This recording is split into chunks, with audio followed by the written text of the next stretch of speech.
1:30. We'll get the meeting started. And I'd like to announce that there's a black Mazda, which has your front door is ajar, which may be keeping your lights on, so you might want to check that.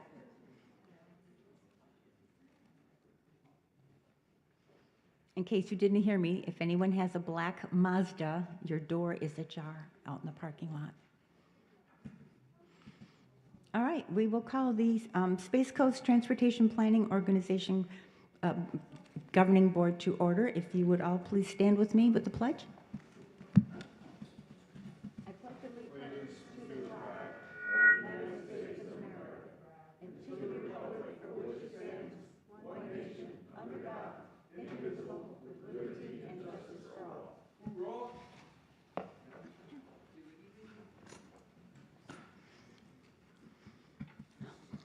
All right, thank you. Call the meeting to order. Zoe, would you please call the roll for a forum? Yes. I'm sorry, a quorum. Okay. Okay. Atkinson. Present. Altman. Here. Allender. Present. Blake. Capizzi. Cole. Connors. Here. Delaney. Here. Feltner. Forrester. Here. Foy. Here. Goodson. Hammer. Hanley. Here. Jaffe. Johnson. Kennedy. Smith. Young. Here. And then I do see a couple alternates that their members are not present, so I'll go ahead and call those. Koss. Okay, great. Yeah, I heard someone say there was bad traffic on 95, so we might get an influx. Medina? Present. Okay. Willis? Okay. Merry Christmas, everyone. Merry Christmas. Yes, ma'am. All right, we have a quorum. All right, thank you. Currently, members of the public are invited to offer general comments unrelated to the agenda. We have one public speaker card, and would you, this is Debbie Braccoloni, if you'd like to come up and speak.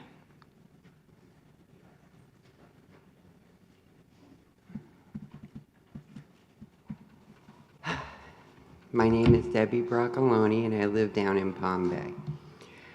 I spoke to Mr. Terry, but I wanted to bring awareness to, we have a public transportation problem. We've grown so much in Brevard County that the buses can't keep up. We need additional bus stops, and we need the DOT to help and fund these extra stops, because you have quite a few, to help get rid of the congestion on the roads. We need a better public transportation. Nobody wants to ride a bus that's going to take an hour and a half. You need to work not only in Palm Bay, but all over. We have, this is our biggest issue right now. If we can get better transportation, we can lessen the traffic on the roads and then turn around and continue with growing. Thank you. Thank you, Ms. Braccoloni. All right, so we're going to move to reports, but before we move to reports, I'm going to try to get you out here in an hour and a half, as we usually do, get you out by 3, but I would like to do my Vision Zero comment, and I'd like to do that early in the meeting so we can end on a positive note. So this crash data was pulled on November 19th. She's just putting up the slide. You're good. Sorry. Okay, thank you. Was pulled on November 19th from Signal 4 Analytics and Florida Highway Safety and Motor Vehicles. So the crash fatalities in 2024 was 82. Crash fatalities year to date, and again, this was 11/19, was 70. So you may think that that went down.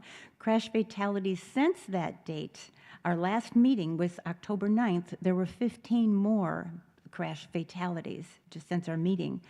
On October 12th, after that, a 61-year-old motorcyclist from Melbourne killed, was hit in a hit and run on US 1 at Orbiter Court in Mims. On Wednesday, October 29th, a 70-year-old bicyclist was killed in a hit-and-run crash on O'Galley at Highland Avenue in Melbourne. Saturday, November 15th, a 33-year-old Port St. Lucie man was killed during a 5-car pileup on I-95 near Mims, just south of State Road 46. A 27-year-old off-duty paramedic was struck and critically injured after attempting to help the motorist, and she died 3 days later on November 18th.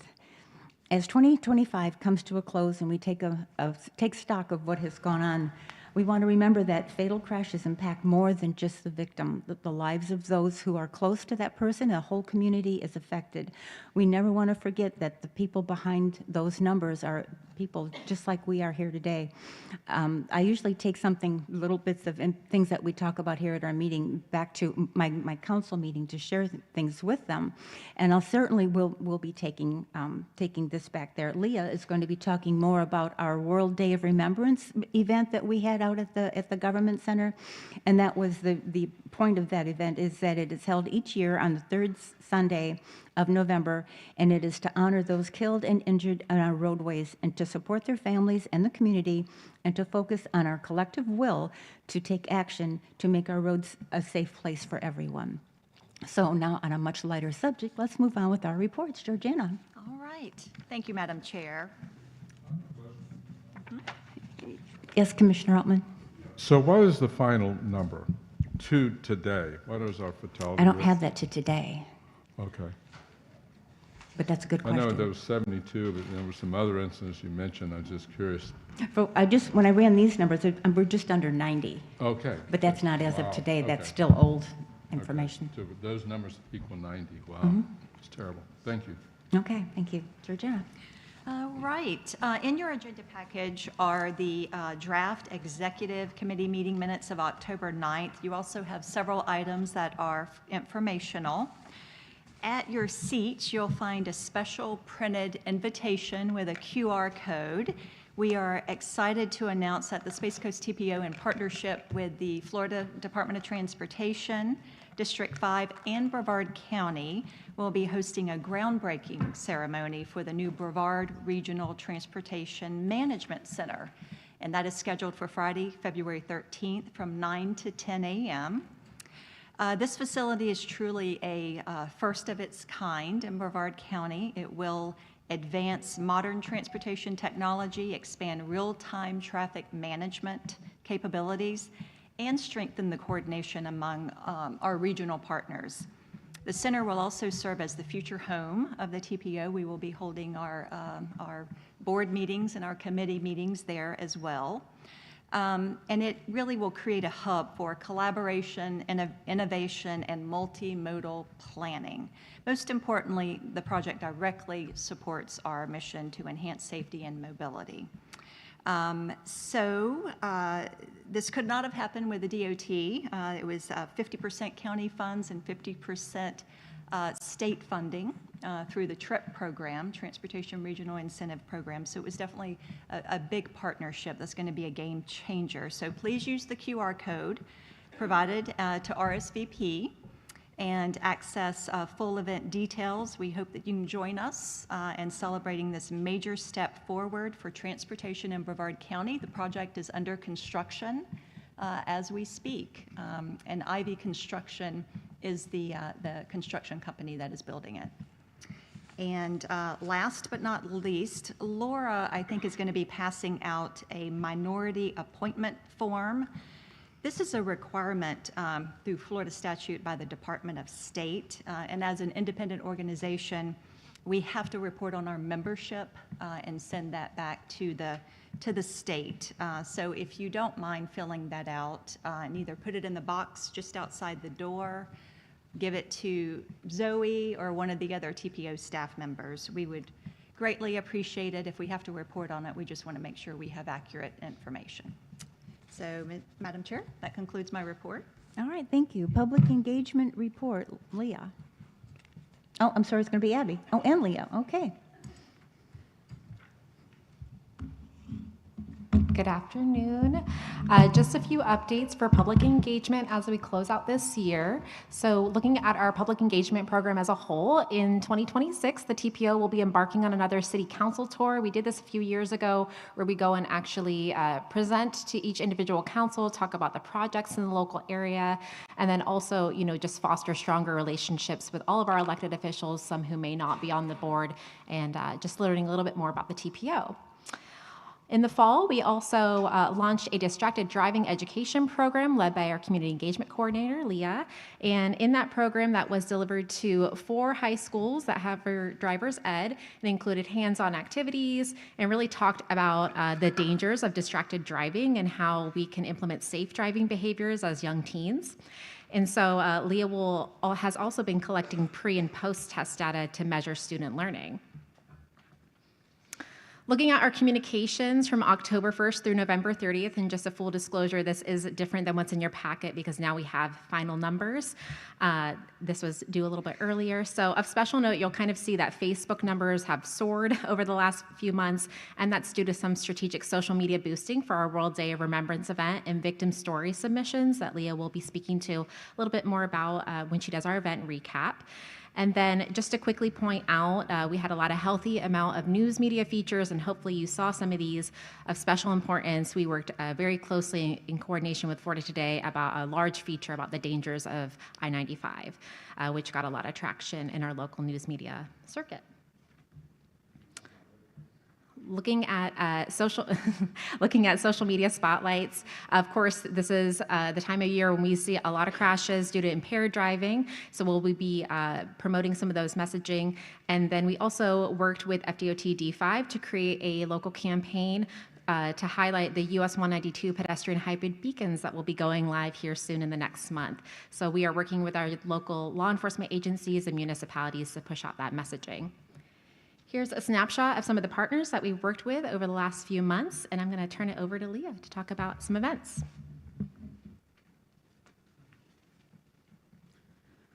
All right, so during the holiday season, the TPO remained actively engaged across Brevard County. And some of these events included educating students at fall festivals about traffic safety, fitting helmets at school fitness nights, and representing the TPO during initiatives like Slow Down and Move Over. A law originally passed in 2002 and then expanded in 2024, requiring drivers to move over or slow down when approaching disabled vehicles on the roadside, especially when people are present. And on November 16th, we commemorated the annual World Day of Remembrance for Road Traffic Victims. So this year we had a week-long yellow pinwheel display representing all of the lives that have been lost on Brevard roadways. We also launched a comprehensive social media campaign inviting all families to submit names, crash dates, photos, and words about their loved ones. And with their consent, we posted these tributes online, made a memory wall on our website, and printed their loved ones out in memorial yard signs. During the event, families were invited to write letters to loved ones, take a roadside ribbon pin, and place an additional yellow flower or flag. Our speakers, Executive Director Georgiana Gillette, Board Chair and West Melbourne Mayor Andrea Young, Brevard County Tax Collector Lisa Cullen, all shared meaningful messages about their agency's commitment to Vision Zero. And we also heard remarks from Brian Cunningham, who honored his brother Lee Cunningham, an avid bicyclist who was killed in a hit and run in July 2025.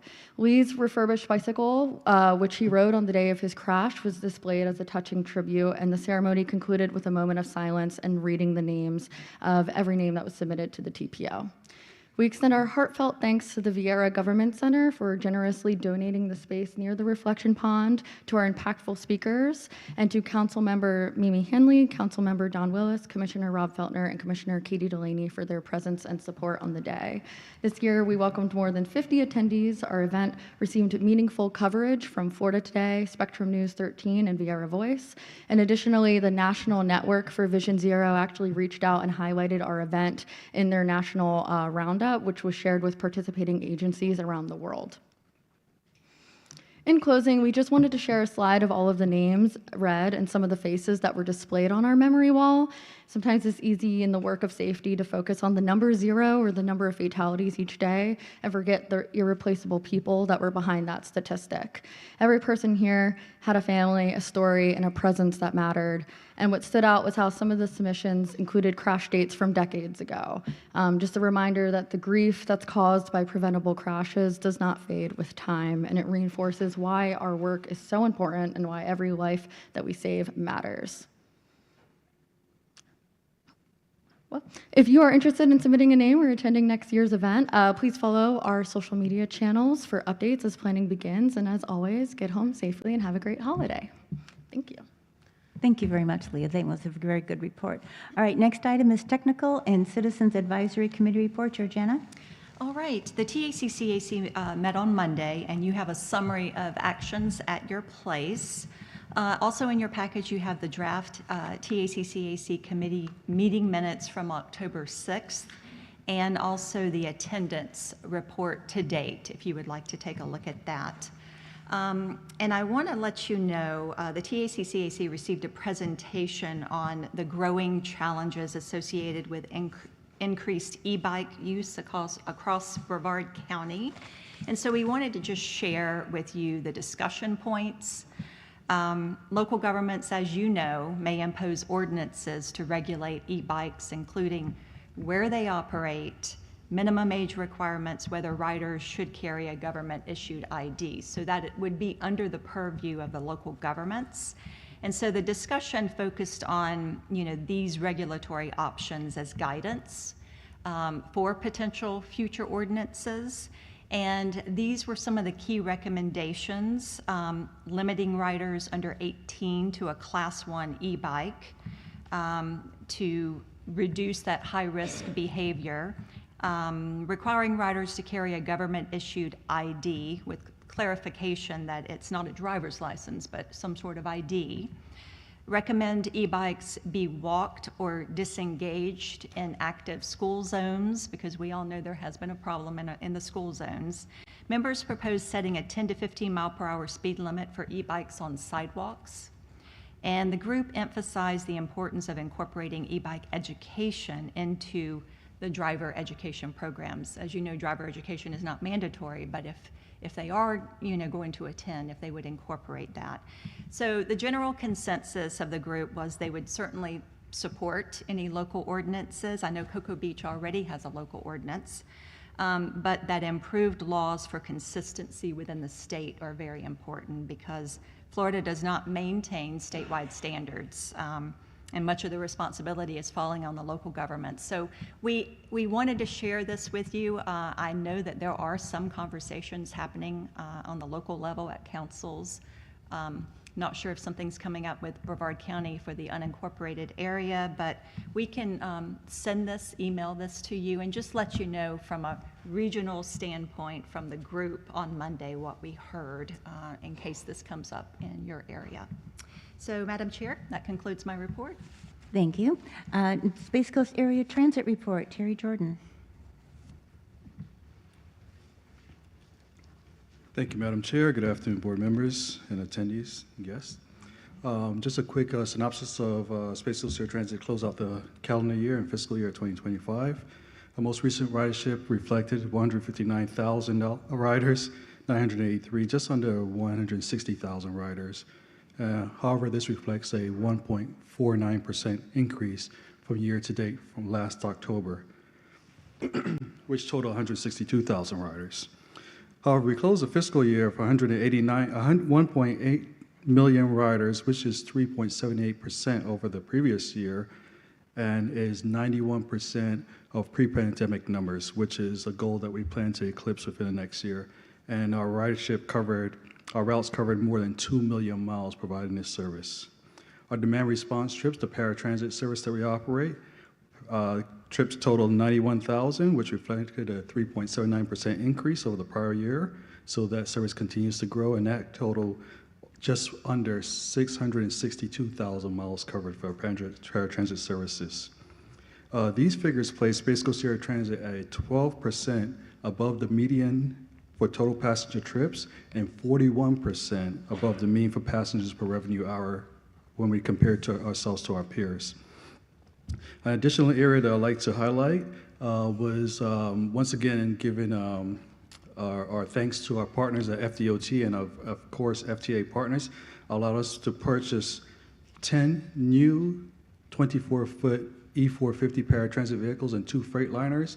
This allows us to both improve the experience of our customers while reducing our overall cost for maintenance and due to downtime and expenses in maintenance areas, and also the efficiency of our service allows us to continue to operate dependable service to our passengers. Madam Chair, that completes my report, and if there are any questions, glad to answer. Thank you, Terry. Any questions for Terry? All right, thank you very much. Good report. Thank you, Terry. Transportation Disadvantaged Local Coordinating Board report. Patty. Good afternoon, Patty Rendon, Space Coast TPO Transportation Planner. The TDLCB met on November 17th with the annual public hearing taking place following adjournment of the regular meeting. Highlights include approval of the annual review of grievance procedures, the rate calculation model for the 2025-2026 state fiscal year, and annual operating report. The annual elections of the Vice Chair and Grievance Subcommittee were also held, as well as presentations of the SCTPO Draft 2025 Public Participation Plan and a presentation on Transportation Disadvantaged 5310 funding sources by FDOT. And that concludes my report. Thank you very much. Florida Department of Transportation report, Chuck Cuppernoll.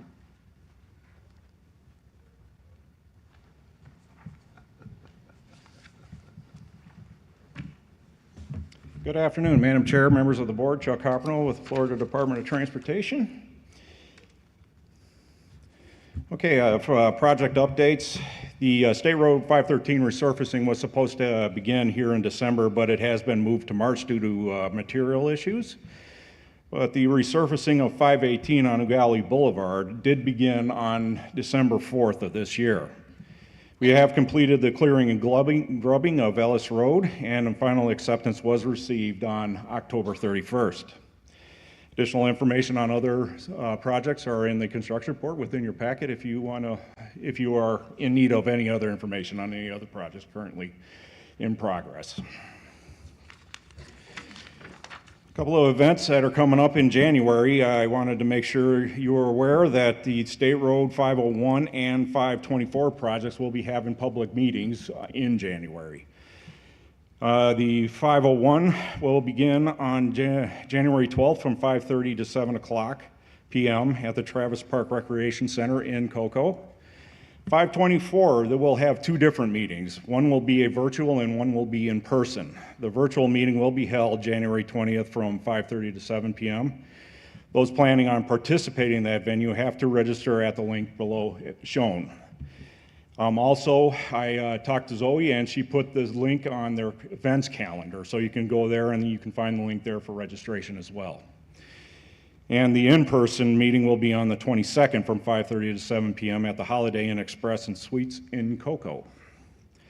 And as we close out the year, just like Abby said, December is National Impaired Driving Prevention Month. So please, during the holiday season, there is a call for celebration, but please be conscious of your physical state before getting behind the wheel, and watch out for those on the road who are not so conscious. Madam Chair, that concludes my report. Thank you, Mr. Coppernoll, for the report. Any questions for Mr. Coppernoll? Yes, Mr. Jaffe. Thanks for your report. I had a question as far as like the 95 resurfacing project that falls under DOT as well. Mm-hmm. As I drive on 95, I'm noticing every section the contractor stops and restarts. The lines aren't aligned. They're quite a bit off, and then all the reflectors aren't in line with the striping either. They're either offset on the left side or the right side. There's no consistency in the quality of the striping. I was just curious on how the punch-out process works and when DOT inspectors review that and whether or not mitigated as the new sections are being paved and the striping is taking place. I will find out about that technique, Mr. Jaffe, and I'll reach out to you after I find out what's going on there. Absolutely. Thank you. Any other questions? Yes, Ms. Delaney. If I could just add to that, especially in Vieira, I don't know if that's the part that you're talking about. Yeah, in Vieira, it's like some areas it's like a So whole it's a foot. area, okay, It's Yeah. up and down, like, the whole Right. highway. okay. I also was wondering about the north end of 95. I thought that was on the docket for this year. Is that still happening? I believe it is. I think it's imminent that that resurfacing will be starting in the north part of the Okay. county. Because I've seen like some chunks happen, but it was odd to me that there were some sections that looked like they were possibly repaired. But you also have to remember that's also the end of the fiscal year, not the Right. calendar year. So till June, yeah, it could still be starting, yes. Okay, Mhm. thank you. We'll follow up on that. Anything, yes, Ms. Anley? Okay, on 192, the separation between the road and the bike lane. I just can't believe we're still doing it because it's so dangerous. If somebody had to stop quickly and they had a trailer and they can't, and they had to move over to the side, we're gonna have a major accident. It's so tight there now. I know I'm gonna complain till the day I die until you guys remove it because it's such a danger. And it's on US 1, and everybody when they find out I'm on the TPO, wants to talk about that in my office. Because they said they're worried if they had to pull over, there's no place to pull over. It's such a dangerous situation, and I know that I've talked to Georgianne about it, and the state has come in and said, no, this is a safety issue. It's gonna be safe, but I'm looking at it, anybody that has to do 192 or the US 1 corridor just holds their breath, that they're tired, they don't have to pull over for any reason or something, have to make a quick stop, for an accident or something like that, because there's no place to pull over. So I'm asking you guys, please do something about it. Because if you're between a truck, if you had a tractor trailer situation, I know we've talked about it before, that you can't do anything. You're just stuck, and they're so close. And I know they're supposed to be but we can reach out and hold our hands going down the road. Thank you, Ms. Hanley. Thank you very much. Mr. Hammer? Are we doing anything with raising the manholes on 192? Because when you are going down the road, it is a significant bump. It knocked my cell phone holder off my windshield this couple days ago. So seeing it, that's not final, is it? You want us to raise the manholes? I'm saying, are they going to be raised? Because there's a lip like at least 2 inches. Or something about it being raised right now, Yeah, okay. because even with my car, or even in my truck, it's a pretty significant bump when you go over a manhole. It's literally at least a 2-inch bump there that I mean, it shakes the whole car. It's pretty bad. Okay, I'll send it up, see what's going on with that. All right, thank you. Anyone else have a question for Mr. Coppernoll? All right, thank you very much. Good report, thank you. Oh, I'm sorry, Mr. Forrester. I've been looking at this FDOT tentative work program for years 27 through 31 that's in the agenda on page 90. If anybody wants to look, there's a couple of nice graphs and charts and so forth. But here's my question. Should we save that for the presentation? Theoretically, we want to put our money into the things that are important to us. And what I see here is that over half of our money is going to the spaceport. Over half of our district transportation money is going to the spaceport. And we just had a presentation on Project Zero and, trying to get fatalities down, but the budget for that is small. The budget for this is large. And I'm a little confused on what our priorities really are. So, Mr. Forrester, Kathy Alexander will be presenting the work program and go into detail about that. And we have Space Florida here that will actually talk about the Spaceport Improvement Program. So those answers are going to be answered very clearly. And, as we know, the Space Florida, the Spaceport Improvement Program is a dedicated funding source coming out of DOT central office. And so it's not taking away from surface transportation, but those experts will be going into some very specific information. So I see your point. I know that's come up before. I don't want to get in an argument with you, but I will say this, that the money that's coming out of the central office can be directed by the central office somewhere else. Okay, I'm not saying Chuck has anything to do with it, but somebody does. Somebody allocates that money there. And by putting it there, you know, there's only so many dollars. You put them there, you can't put them somewhere else. Just saying. Thank you, Mr. Capernahl. Yes, ma'am. All right, next item is the consent agenda. Georgiana, would you please read the consent agenda aloud for the record? All right. TPO Governing Board meeting minutes from October 9th. You have also committee appointments are at your place. That is an add-on, and that is the new committee appointments that we know as of today. Approval of the 2026 meeting calendar. Approval of the 26 through 28 Governing Board Strategic Plan. If you remember, the draft was presented at the last meeting. And then finally, the work order 26-22, school routes analysis and grant development. This is for work that we're doing for the city of Palm Bay and the city of Rockledge. So we are asking for approval of the consent agenda. Is there a motion? Mr. Allender. Motion by Mr. Allender, second by Mr. Hammer. All those in favor of accepting the consent agenda, please signify by saying aye. Aye. Those opposed say nay. Motion carries. Thank you very much. Next item, we move to action items, and we have two that are going to be roll call votes. I just have to remember that when I call this. So the first one is approval of the election of officers and representatives. Joey and Jay Small will be taking this event. Okay. Good afternoon. Okay. All right, so I am going to go over the definitions of the different positions that are up for election, the boards that they serve on, and just general administrative items, and then our attorney, Jay Small, will conduct the actual election. So there are, the positions that are available are 3 governing board officer positions, 2 governing board at-large positions, 6 Central Florida Metropolitan Planning Organization Alliance positions, which include 3 alternates, 2 MPOAC positions, including 1 alternate, and the TDLCB chair position. Mr.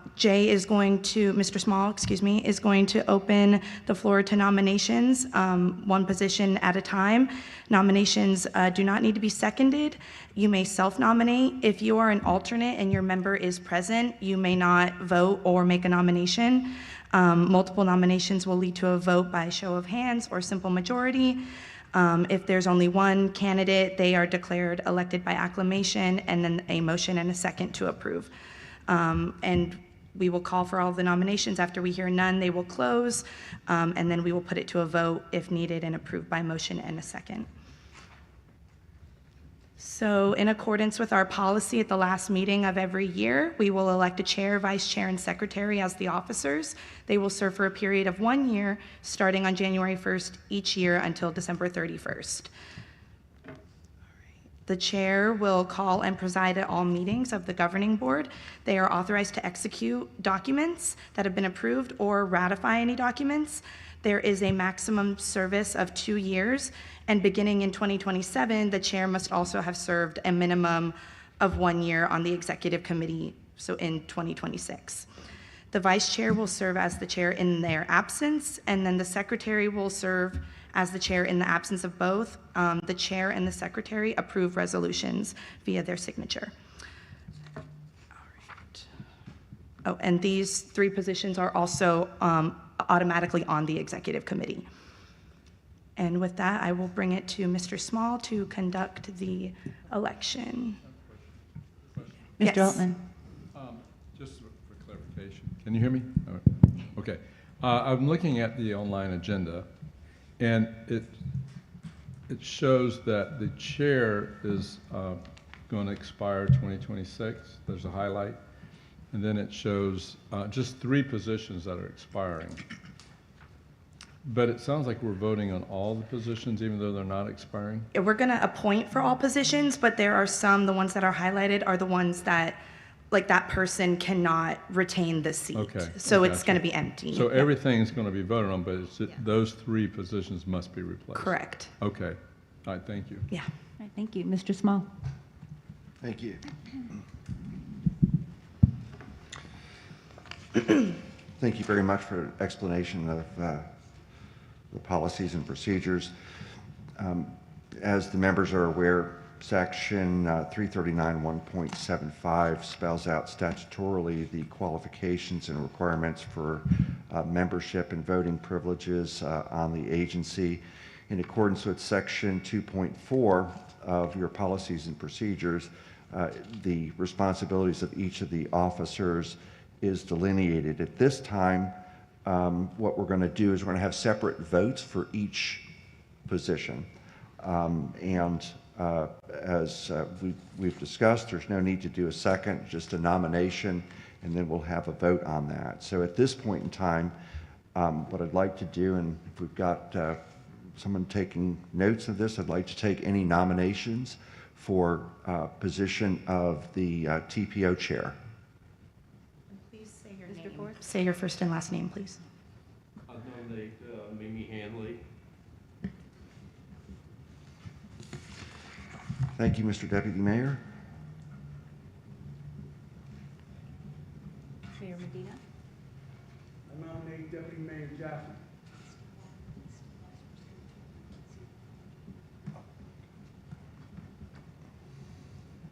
Are there any other nominations? I nominate Andrew Connor. Andrew Connor, excuse me.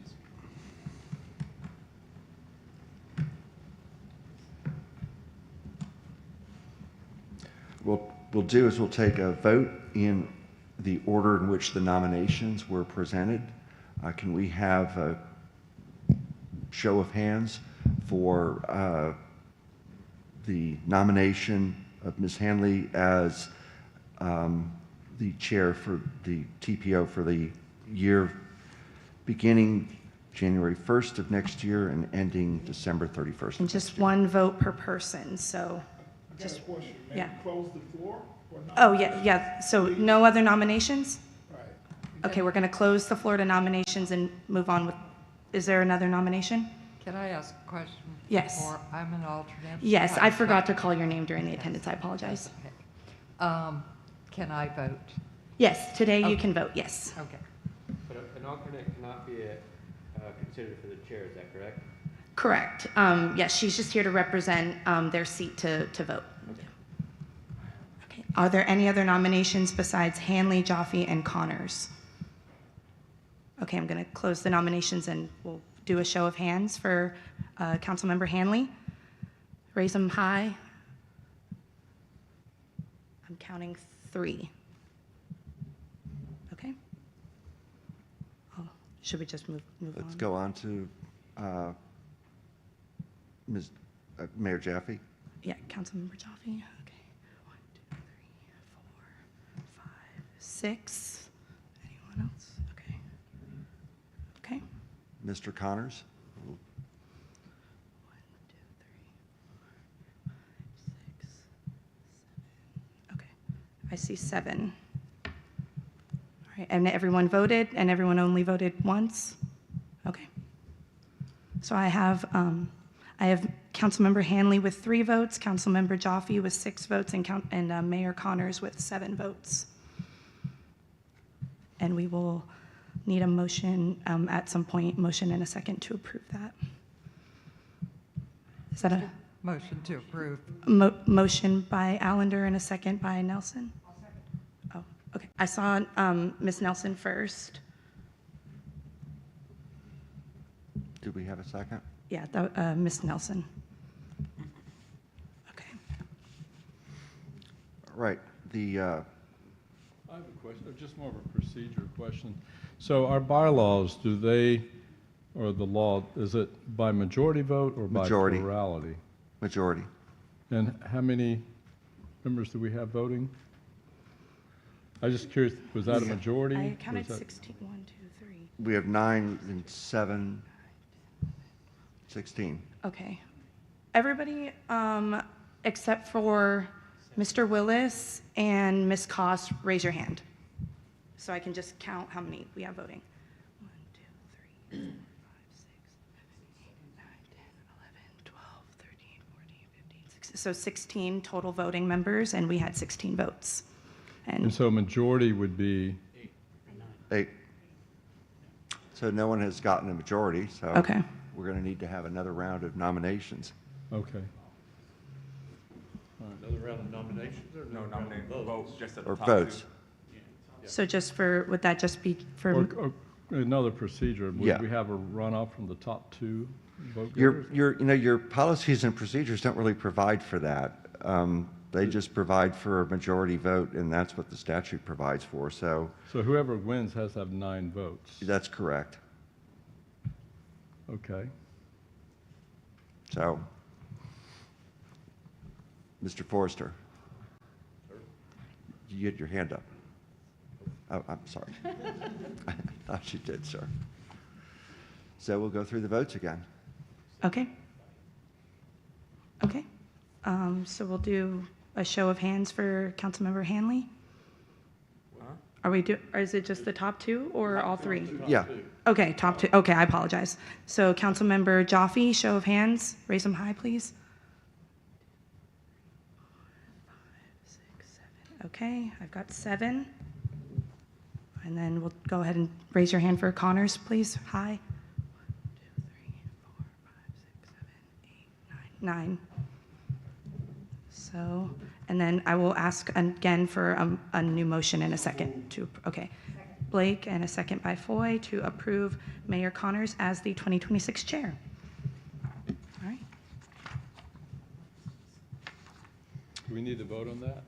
No, just the motion in a Okay. second. Okay. So we're now going to move to vice chair. The current position is held by Commissioner Hanley. Are there any nominations for the position of vice chair? Mr. Deputy Mayor? I nominate Mayor Young as vice chair. With some experience on the ticket. Are there any other nominations? Nominate Marcus. Who did that? Who said that? Mr. Smith? Thank you, sir. Okay. Any other nominations? Make a motion to close the nomination. Okay. We will close the nominations, and we will take that to a vote, again by show of hands. So please raise your hands for Mayor Young to be the vice chair. Raise them high, please. 1, 2, 3, 4, 5, 6, 7, 8, 9, 10, 11, 12. Okay, I see 12, and that's going to be majority. So with that, I will ask for a motion and a second to approve. Okay, Mayor Blake? Second, okay. Thank you very much. Okay. Final officer position is secretary, currently held by Commissioner Allender. Do we have any nominations from the board members for the position of secretary? I'd like to nominate Jerry Allen. You good with it, sir? Yes, sir. Okay, I see Hammer. I'd like to nominate Marcus Smith for secretary.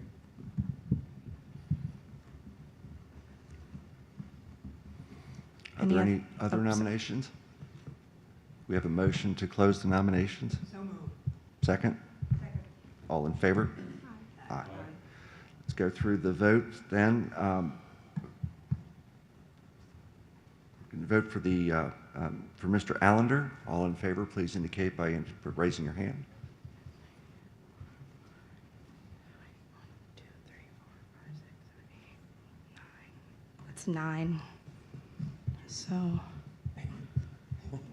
So that's majority. So we need a motion then to approve and accept. Nelson with a motion. Is there a second? Second. Allender? Okay. So your 2026 officers are going to be Chair and Mayor Andrew Connors, Vice Chair Mayor Andrea Young, and Secretary Commissioner Allender. All right, and Any other questions or comments before we move on? Congratulations to the new officers. Now we're going to do the 2 at-large positions that make up the rest of the executive committee. So these are members that must be, according to our policy, they must be selected by majority vote. The executive committee meets a minimum of twice a year. Typically, we meet in July and September on the same day as the scheduled governing board meeting. Right, the at-large position number 1 is currently held by Mayor Connors. Do we have any nominations for that position? I would like to nominate Marcus Smith.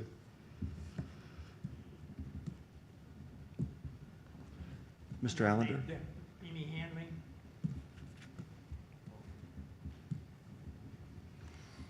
Are there any other nominations from the board members?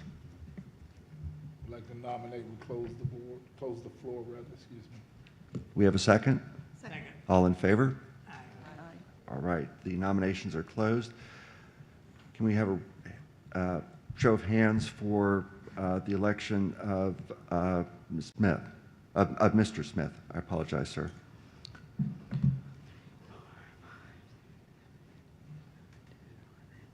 That's 12. It's majority. Can we have a motion and a second to accept? So move. Was that Delaney with the second? Yes. Next position is for the at-large position number 2 on the executive committee. May I have some nominations from the board members? Katie Delaney. Are there any other nominations? Make a motion, we close the floor. Second? Second. All in favor? Aye. Believe Ms. Delaney is therefore elected by acclamation of the board. All right, any other questions, comments before we move on? Okay, congratulations. Okay, next we have our representatives for the statewide boards. So this is the Central Florida Metropolitan Planning Organization Alliance. They are a coalition of transportation and government organizations that address transportation challenges in the larger Central Florida area. They have a policy board of 18 members, 3 from each of its 6 member organizations, including the Space Coast TPO.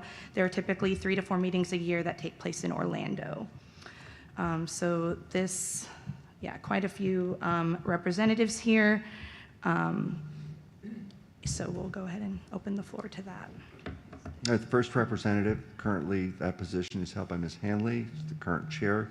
Do I have any nominations for that position? I'd like to self-nominate for that if I can, please. So that was Mayor Young self-nominate for, My mic is not working. okay. I'd like to stay at that position. Representative for the, Is that a self-nomination? Would you like- Yes. Okay. I'll second.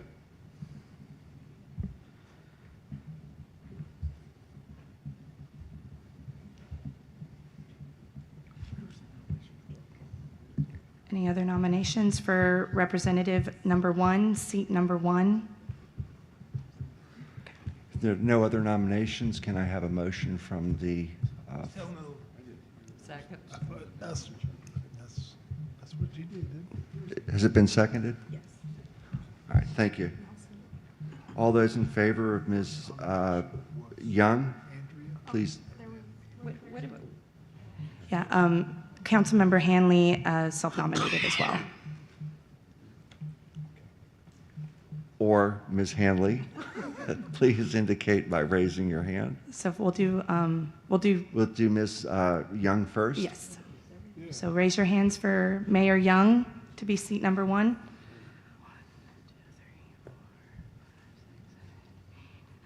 So that's 10. So that is majority. And there are two other seats as well. Have a motion and second to accept the vote. So move. Second. Was that Sec- Blake with the motion and the second, Who did, was I Delaney? Okay. Second position is currently held by Councilmember Koss. Do we have any nominations? I'd like to nominate Mike Hammer.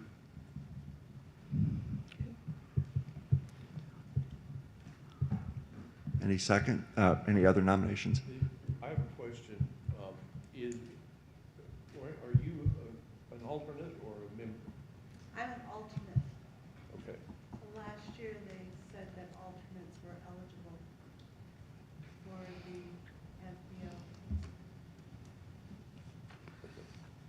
Yeah, I will defer that to Mr. Small. I believe that came from Mr. Googleman. That is correct. So, Mr. Small, I'm not sure what your take is on that. Can you pull up your policies?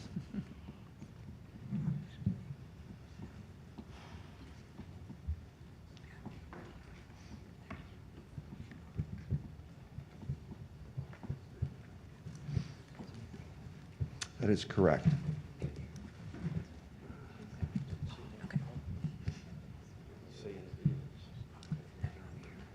there any other nominations?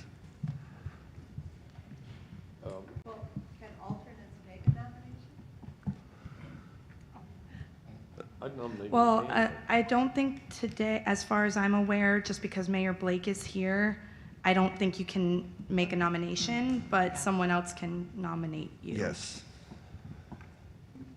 I'm going to nominate Ms. Hanley. Second.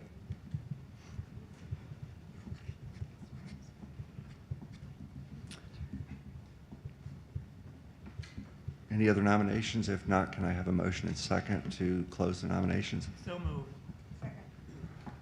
All right, can we have a show of hands first for Ms. Koss? I have Jaffe nominated Mr. Hammer and Forrester nominated Hanley. Hammer, So yes. show of hands for Councilmember Hammer to be representative number 2.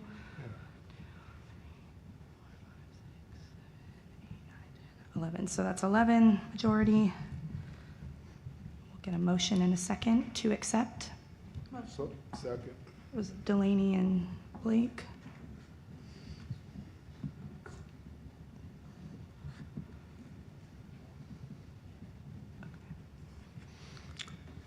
Next is representative number 3, positions currently held by Mr. Smith. Do we have any nominations for that position? I'd like to nominate Marcus Smith to be in that position. Second.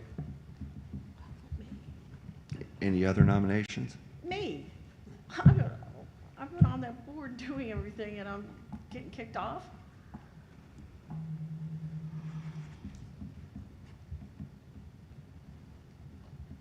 We have a motion. If there are no other nominations, can we have a motion and second to close the nominations? So moved.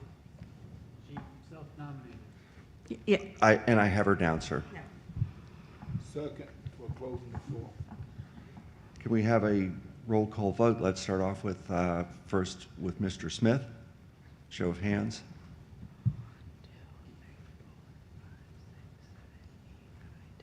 Okay, I have 11, again, majority. And then we do have 3 alternate positions to fill as well. We have a motion second to close, Motion. or to accept, I should say. Delaney and Foy.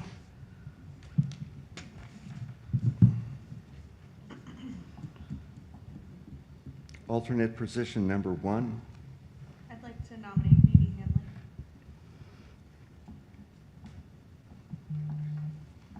Are there any seconds? Second. Or any additional nominations? Okay, just the one, just the one? Just one. All right, so can I get a motion and a second to approve Councilmember Hanley as alternate 1? Who said that? Second. Allender. Second. Okay. Alternate number 2. I'd like to make a motion to nominate Lorraine Koss. Are there any other nominations? We can have a vote by acclamation. Okay. May I get a motion and a second to approve Councilmember Koss as alternate number 2? Move to approve. Second. Okay, I heard Nelson and then Delaney.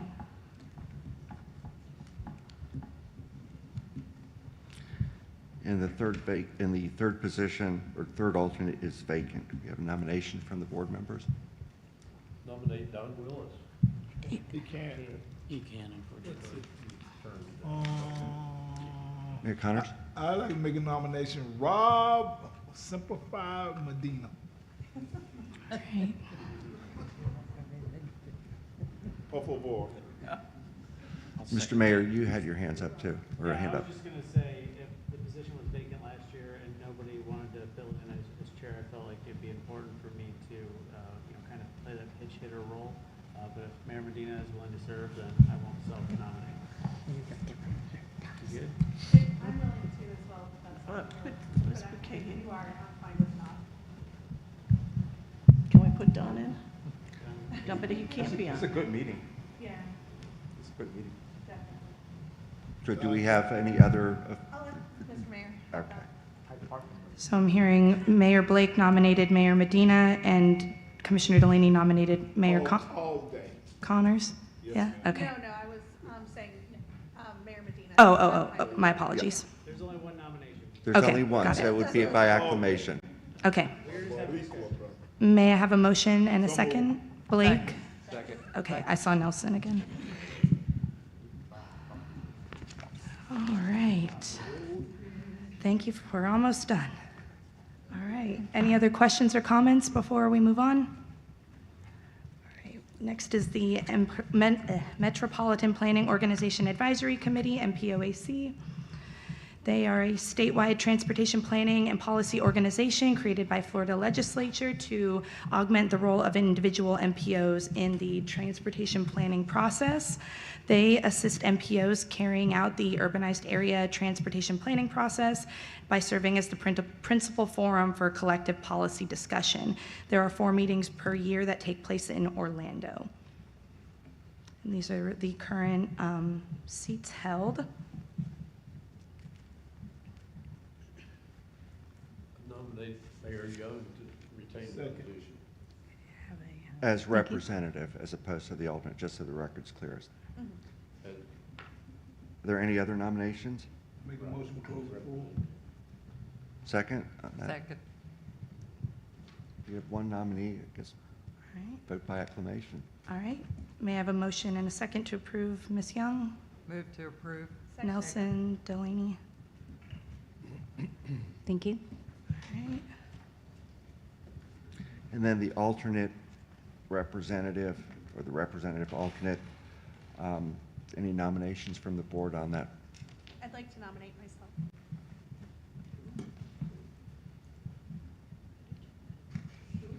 Any other, Katie Delaney would like to nominate herself. You need a second for that? any other nominations? I like to self-nominate as the alternate.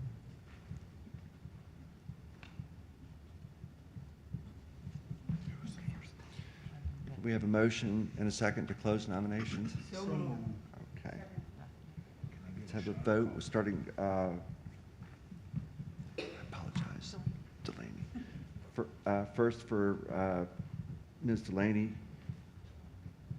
We have a show of hands.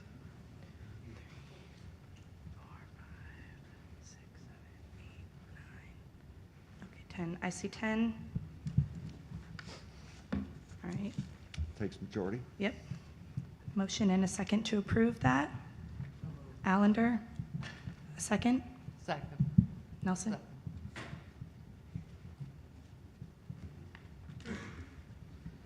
All right. This one. All right, the Transportation Disadvantaged Local Coordinating Board Chair, the TDLCB. So this is one of our boards. We annually appoint the TDLCB chair at our last meeting of the year. The TDLCB works to ensure transportation opportunities are available for all residents, regardless of age, ability, or economic status. The board also provides direction and advice to the Space Coast Area Transit in provision of transportation services. According to our policies, an active member of the governing board shall be elected each year to serve as the chair for all TDLCB TDLCB meetings.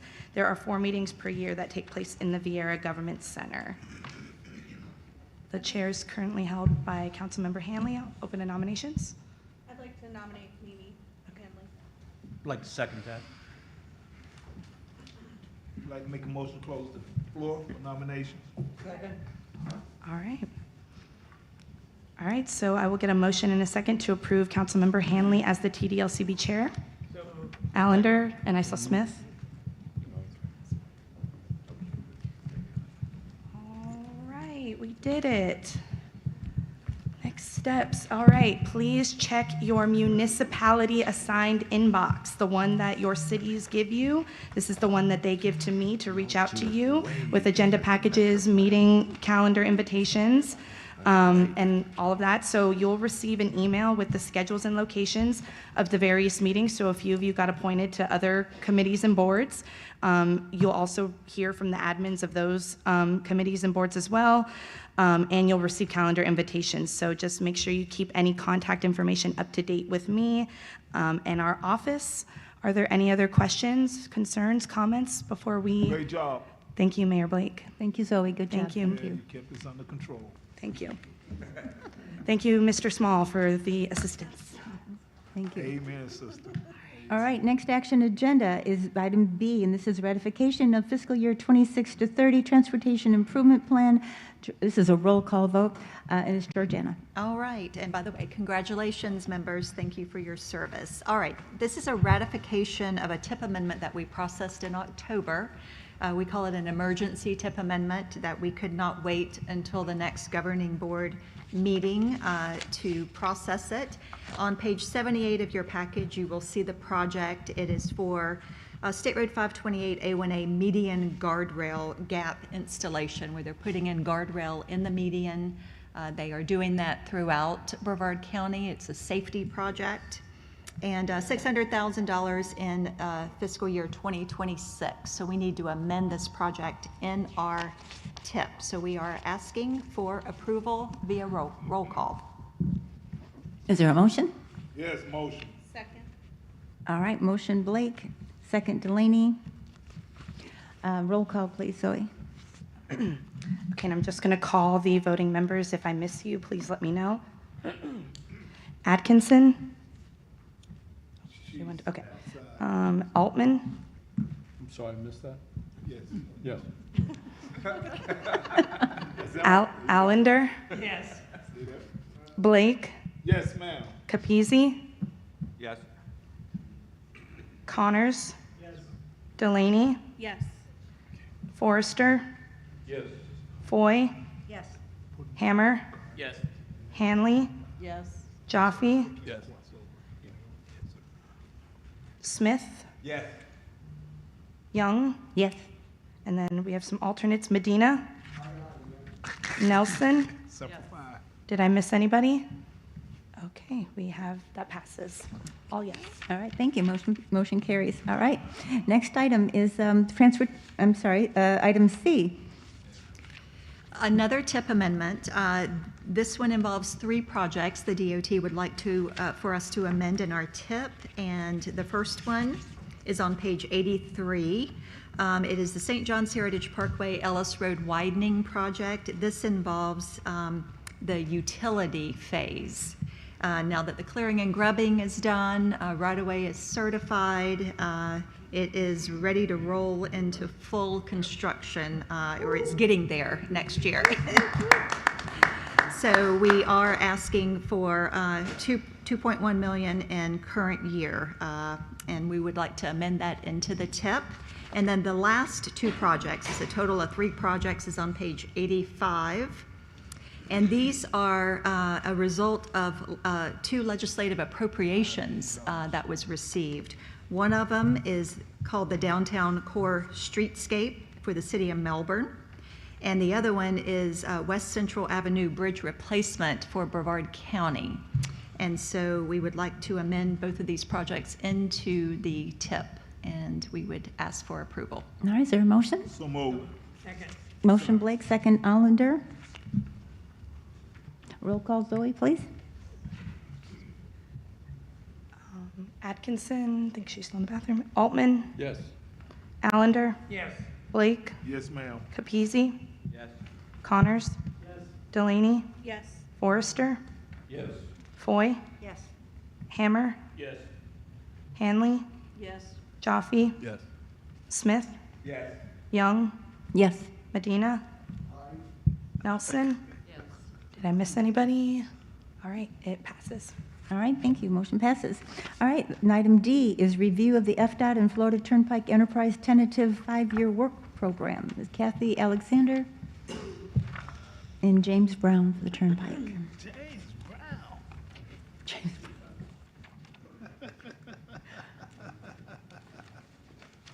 It's that season. 87.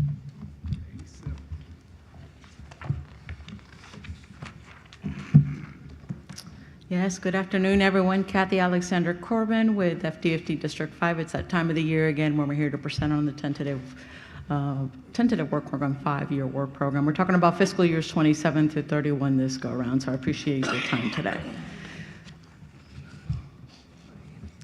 So just a quick brief reminder, what is the work program? The work program is the upcoming 5-year need of transportation infrastructure projects planned for our region. Each district develops their tentative work program in coordination with our local partners and the stakeholders. This information is then combined and it's presented to our executive office and central office. This year is considered a compressed cycle because legislature meets earlier next year as opposed to March. They're getting together in January. So we developed our plan and we're finished and balanced in the October timeframe. We held our work program public hearing the week of October 20th to the 24th. The information was virtual. Any comments that we received during that period up until November 7th are included in the public record for the work program public hearing. Just this week, we presented District 5s. All the districts went to Tallahassee and presented their individual tentative work programs this week. Combined, they will become the statewide tentative work program, and they will be presented to the Florida Transportation Commission in early January. And that is to make sure that all of the districts' tentative work programs are aligned with the state priorities and needs. Ultimately, it'll make it to the governor's office, the legislature for review. It'll go through several audits. It'll go through the budget review. Ultimately, we'll get an approval on the budget in April or some determination on the budget in the May-April timeframe. And the work program will become adopted July 1st of next year. So those are some of the key milestones that you see here in terms of the dates. The 5-year work program is designed to meet targets and needs in various program areas, and it has to be supported by funding, federal and state. There's different, there's challenge year to year that we have to face based on these sources. This year's no different than the past, and it's actually a very similar outlook to what it's been in the last few years. We had allocation and revenue adjustments that occurred this year that came out of the Florida Revenue Estimating Conference on state funds. The projections were decreased based on the information that was reviewed due to conservative revenue projections from the summer estimating conferences. So overall revenues for the period ending in fiscal year 31, which is the 5th year of our upcoming work program, we had reductions of $328.7 million. These reductions were primarily due to the fuel tax revenue, changing consumption patterns in our vehicles or motor fuels, as well as the rentals car surcharge decrease. Those projections also went down. This is due to the disruption in the car leasing market related to the higher interest that we saw in the last few years, and also changes in travel with people using ride sharing, Uber, Lyft, and maybe even just doing some more of reducing in the rental cars. We did see a slight uptick on our population growth in Central Florida, which is good, but people continue to move to the Central Florida region. So our statutory allocation was increased because of that, but it was just a slight uptick, but it was promising and it does help. From year to year, we have decisions, policies, and statutes that change. So during this past legislative session, we had the House Bill 7031, which reduced revenues to the department by $780 million through fiscal year 2031. So the bill repealed the aviation fuel tax, delayed implementation of the natural gas fuel tax, and reduced the cap on the dock stamps proceeds to the department by $106.67 million per year. Year to year, we also review the state highway inventory to make sure that we are allocating funds to various of the different program area needs. And we had several program areas that required redistribution of funding to make sure that we are still maintaining our assets, our roadways, our bridges, our intelligent transportation systems up to date so that we provide safe and operable systems for our public. We had program area adjustments in the highway maintenance program, in the bridge replacement program, as well as the ancillary structures repair and replacement program. And lastly, we have economic variables that affect our work program. These could be market changes or influences that we're seeing that our contractors are seeing. What you're seeing here on the screen are our top 3 pay item cost groups that we use across most of our projects. We have the earthwork here on the first one, asphalt group in the middle, and base group is the third one. You can see we're still seeing fluctuation across our lettings in the last year. That's what this is representing as projects that we have put out. So we're still seeing some significant swings up and down when we're talking about projects, and that could be either smaller projects versus large, maybe a benefit of cost scale. But that does make it challenging as we're coming up with our tentative work program is what should be that right price for these projects as we're moving forward. What we are seeing a benefit from is our asphalt group, though. Asphalt prices have gone down over the last year. We're still seeing increases, just not to the magnitude that we have seen them in the last few years post-COVID. And it hasn't been fluctuating as much as the last couple of years. So that's a great thing. But what you're seeing there in the middle, the last from quarter 4, 1, 2, and 3, you still see that little slight increase for the asphalt. So prices are going up, just not at the steep magnitude as in the past. So what contractors are telling us that there's a lot of work here in the Central Florida region. It's very competitive. They're able to secure the material that they need, so they're able to provide a more flatline cost for that material. We have seen an uptick on response to our letting, so that's good. The more competition is, it tends to hold pricing on the projects. So with these variables, it makes it very challenging when we're talking about balancing a work program when the needs always exceed what the resources are. We took various principles as we were looking at balancing our plan before the October end deadline that we had. We wanted to maintain our safety and preservation related projects. That's first and foremost. Second, we wanted to minimize any project impacts similar to the past few years. We don't like deferrals, we don't like deletions. We want to make sure we carry forward the projects that we have planned and we have invested in. So we took a different approach. Instead of deleting or deferring, that's definitely not looked upon favorably by anybody, is we looked at strategically phasing out these projects. With the cost increases that we have seen over the last few years, it's very difficult to retain these projects within 1 year. So there was a very strategic approach at looking at the projects and seeing how we could phase these out and deliver these over a few years. The projects still stay in the work program, they'll just be delivered in phases. We also want to make sure that we preserved our ongoing executed contracts, again, for the purpose that we don't just want to stop work, we want to continue the pipeline in case things stabilize, we can continue with those projects moving forward. We haven't done this in the last few years. The last time we had to curtail some of our own contracts at the district was when we had the reductions from COVID. Revenues significantly dropped across the board for many of us. We did not add the supporting programming needs for our continuing services and general engineering consultant contracts at the department. We implemented that this year. At the end of the day, we have to be balanced across 5 years, and so we made these projects whole for that first year, not for the remaining years, and we'll come back and look at this from a year-to-year basis. These contracts are critical for also helping deliver the work program. And you see from the presentation, we have very limited new projects that came into the work program. Again, because of cost increases, we're still seeing those, and we want to maintain projects that were already in the work program. The only new projects that you saw were maybe significant needs or program area specific targets that were added to the work program this cycle. This slide gives you the total that we have allocated for Brevard County. So what we're talking about is an investment of over $1 billion for Brevard County for the upcoming 5 years, fiscal years 27 through 31. And yes, as was noted earlier, I know that is a significant representation that you're seeing there. We're talking about 64.5 that is dedicated to multimodal modes. This would be spaceport, seaport, transit, aviation, and rail. We have over 18% for preservation, and this is our state highway system preservations. This is our state highway resurfacing, maintenance and operation programs, as well as our bridge replacements and maintenance program. We have 5.2.5% miscellaneous. This is kind of a catch-all. This is not representative of a project. It's just other projects that may have maybe isolated work mixes. Here we're talking about lighting, rest area improvements. We had repairs on the seawall along US 1, as well as the Cocoa Multimodal Station, which I know is supported by the Space Coast TPO. 3.4% capacity projects. This would be improving congestions in our roadway. 2.7% going towards operations, which would be our intelligent transportation systems, communications and surveillance operations, as well as traffic signal improvements. 2.6% for roadway intersection and safety improvements. Close to 2% for bike and pedestrian sidewalks, and just short of 1.5% for our maintenance. These are memorandums of agreements with our various partners.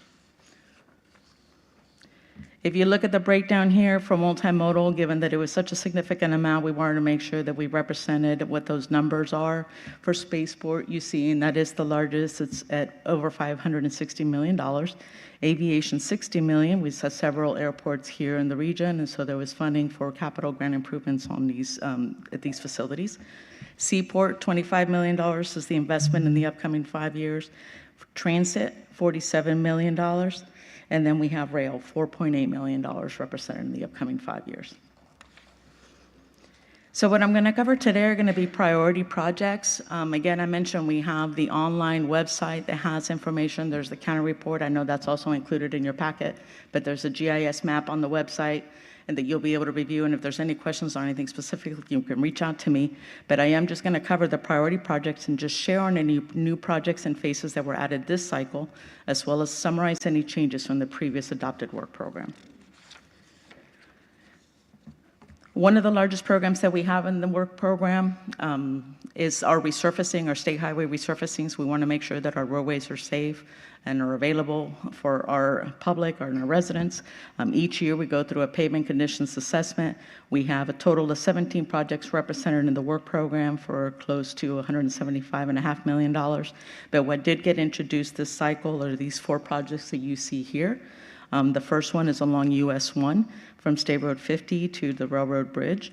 And then we have 3 projects along State Road 405.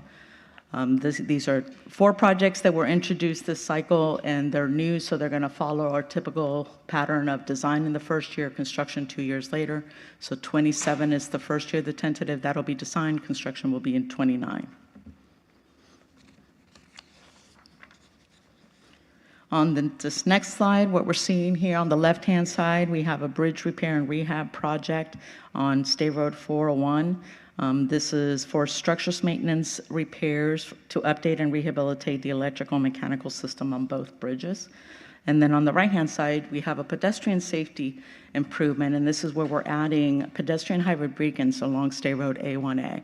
And this was actually added as a goes with to a current project, a resurfacing project that is already in the work program. So what you're seeing here is just the additional of that second phase for the pedestrian improvement. And that was also supported by the Space Coast TPO. And occasionally we have administrative changes that happen on a project from a year to year. Sometimes project schedule changes, priorities changing, as well as some of the requirements or shifting priorities. On the left, we have capital grants that were coordinated with the respective aviation authorities, and these were deferring these funds to a future year. And then on the bottom left, we have rest area resurfacing deferral that occurred out of our statewide central office. That is a program that is managed out of central office. They deferred the resurfacing for the parking lot, the northbound and the southbound parking lots from 30 to 31. And on the right, we have capital grant deferrals that were coordinated with the Space Coast Regional Airport as well to defer some of that funding to the future. Similarly, sometimes we have to delete or move out prior year programming or adopted work program programming, again, for the same reasons. Maybe the project requirements change, adjustments, or priorities. And what you see here for one of the projects is the Brevard Space Coast regional airport. The capital grant was deleted from 27 due to reprioritization of projects.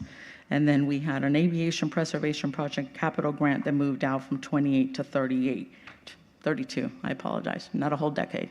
But it went from 28 to 32 based on the coordination with the Aviation Authority. I want to take the opportunity and mention some other regional priorities that are being worked on in the department. These are not new, but these are things that are the focus for us. We do have I-95 improvement, recognizing that I-95 is a vital transportation network that connects major cities and states along the eastern coast of the United States. This is a study that is currently underway in our project development group. I-95 is part of the SIS, which is the Strategic Interstate System, which indicates an importance of the facility for mobility, economic development, and the safety of the region. So within Brevard County, we recognize there's a need to look at I-95 corridor, and they're currently going through the traffic data information. What they're looking to see is how they can relieve congestion along the corridor.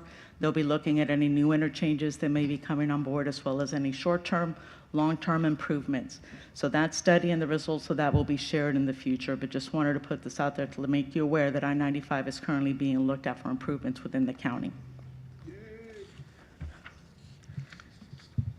And we mentioned the I-95 resurfacing project. Yes, we do have that that's currently ongoing. We recognize there's congestion along exit I-73 southbound off-ramp at Malabar Road. What we have done is we have coordinated with the contractor. A supplemental has been negotiated, and what they're looking to do there is they're going to extend that off-ramp, widen it, extend the taper to be able to relieve some of that congestion. There's backup that occurs as people are coming off of I-95 to go to Malabar, and there's a lot of stacking that actually carries into the main line. So they're going to go ahead and provide that improvement. It's already been negotiated with the contractor. I think they're about halfway through the construction schedule, so it may be something that affects when they'll be completed, but it's already underway, and it will be an improvement that will come out of this project as well. And that does conclude my presentation. I'll be glad to answer any questions. I mentioned the website. What you're seeing here is the tentative work program website that does have the information on all the projects. It has the GIS map as well as the reports. If there's any project that is ongoing, you can also find information on that on the Central Florida Roads website, and my contact information if you need anything. Thank you. Mr. Hammer. I don't have a question, just thank you very much. Thank you. Any questions for Ms. Delaney? I was just wondering, in our past reports, we've had like a table with dollar amounts. Is there any way that you could repeat the FDOT D5 tentative work program for multimodal? Just the amount for, oh, there we go. Okay, thank you. Because it got cut off on our. Oh, gotcha. Yeah. Thank you. I was giving the percentages because the numbers were there, but yeah. Mr. Forrester? The money that you have on this chart, thank you for getting me back to this chart, the rail figure on there, what does that go for? Because those are privately owned, railroads are not public transportation. Let me check my notes and see if I have specifically. So, yep, the amount that you see there is for railroad crossing safety improvements and monitoring systems. So it's basically safety improvements that we're doing to avoid any collisions, any problems at the railroad crossings. So if Florida East Coast makes us repair a crossing and pay for it, we can get reimbursed out of this? Is that kind of thing? I don't have the answer. If it's a reimbursement type process. I don't believe so, Mr. Forrester. I'm not sure that's how that works. Somebody can help me out, Lifeline? Or is that a question do you have? I have a question. Mr. Smith? I don't have a lifeline, no. Mr. Smith? Friend, maybe, I don't know. I can find out. I mean, definitely safety falls upon if it's a state highway system, it's a safety component for us, and so we'll do what we need to make sure that as people are nearing these crossings that we're making the investment to avoid any kind of incidents in the future. So I do have a question. So as I was walking in, I know there was a public comment, and sort of that public comment was more of a future thought, a future look of transportation and some efficiencies or future things. So, and I didn't really see much in your presentation. So are you able to maybe talk about future looks of transportation and things that are on the horizon? Is there anything that you're aware of? Specific to transit? Mm-hmm. I'm going to look at my modal folks and see if there's anything that we have specifically. Sarah? Nope. I don't have anything. Maybe my director, Jim Stroh's, anything to add to that? We'll take the action item. Big picture, technology, I mean, we are in the Space Coast. I mean, I don't know. Are we going to beam me up, Scotty? I don't know. I mean, it could be a number of different things. I don't. Yeah, thank you. I'm sure it's being worked on somewhere. We just don't have it. Madam Chair, I just wanted to let you know, Terry is here. I know that Space Coast Area Transit, there are some things that they are doing that is technology-based, and so perhaps next year we can also talk about technology that's happening on this, within the Space Coast, such as the Transportation Management Center and that space, as well as things happening with Space Coast Area Transit as well. So I think that'd be a good presentation for next year. Anytime we could sort of keep people, I mean, I went to Georgia Tech. I mean, anytime you keep things in front, inspirational, and say, this is what's coming. I don't know time frame. I mean, it's always exciting, And then there's advanced air mobility that Florida they're going to be a leader in it. Secretary Perdue and the governor is very much pushing forward to that. So let us know. There's a lot on the horizon. Keep us aware. Yes. Okay. All right, yes, Mr. Hammer. Jeff. I'm sorry, Mr. Jeffy. Yeah, I'm just trying to understand the disparity in the funding for like spaceports, 10 to 20 times more than Good question. all these other multimodal options. And it just seems like a lot of the things that are happening here related to space is mostly private. So why is a lot of the funding going towards private enterprise? There's a statute. It is by statute, going back to that point made earlier, where there is an investment made by the FDOT to contribute to the aerospace industry and technology for economic development for the state. Do you know what that statute number is? No, but I could provide it. I actually was looking it up before I came in based on the comment. But we can definitely, we could definitely provide it. But I mean, it's like, we're talking about aerospace technology is expensive.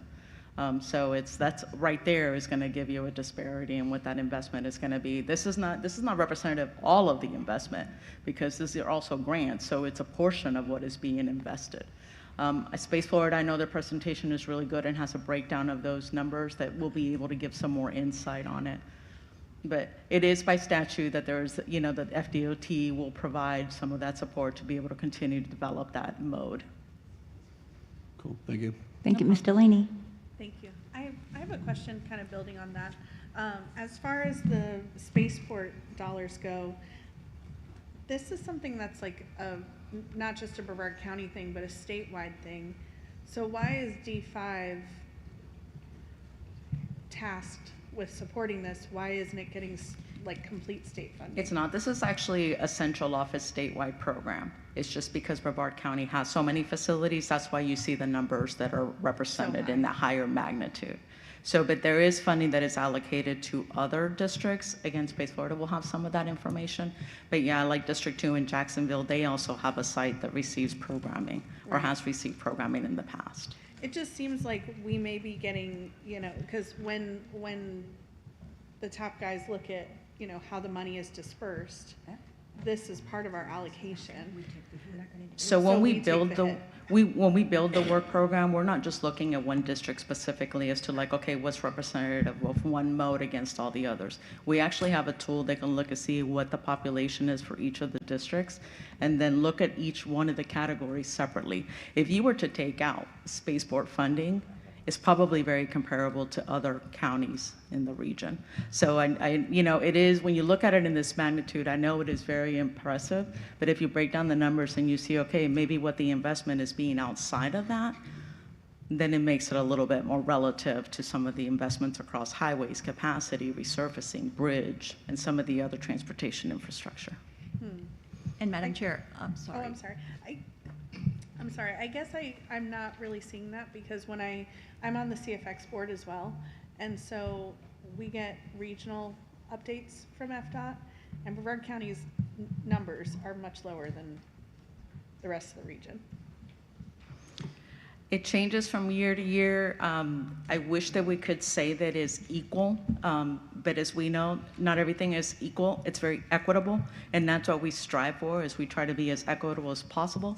Sometimes, like I mentioned, resurfacing program is the largest one in the work program.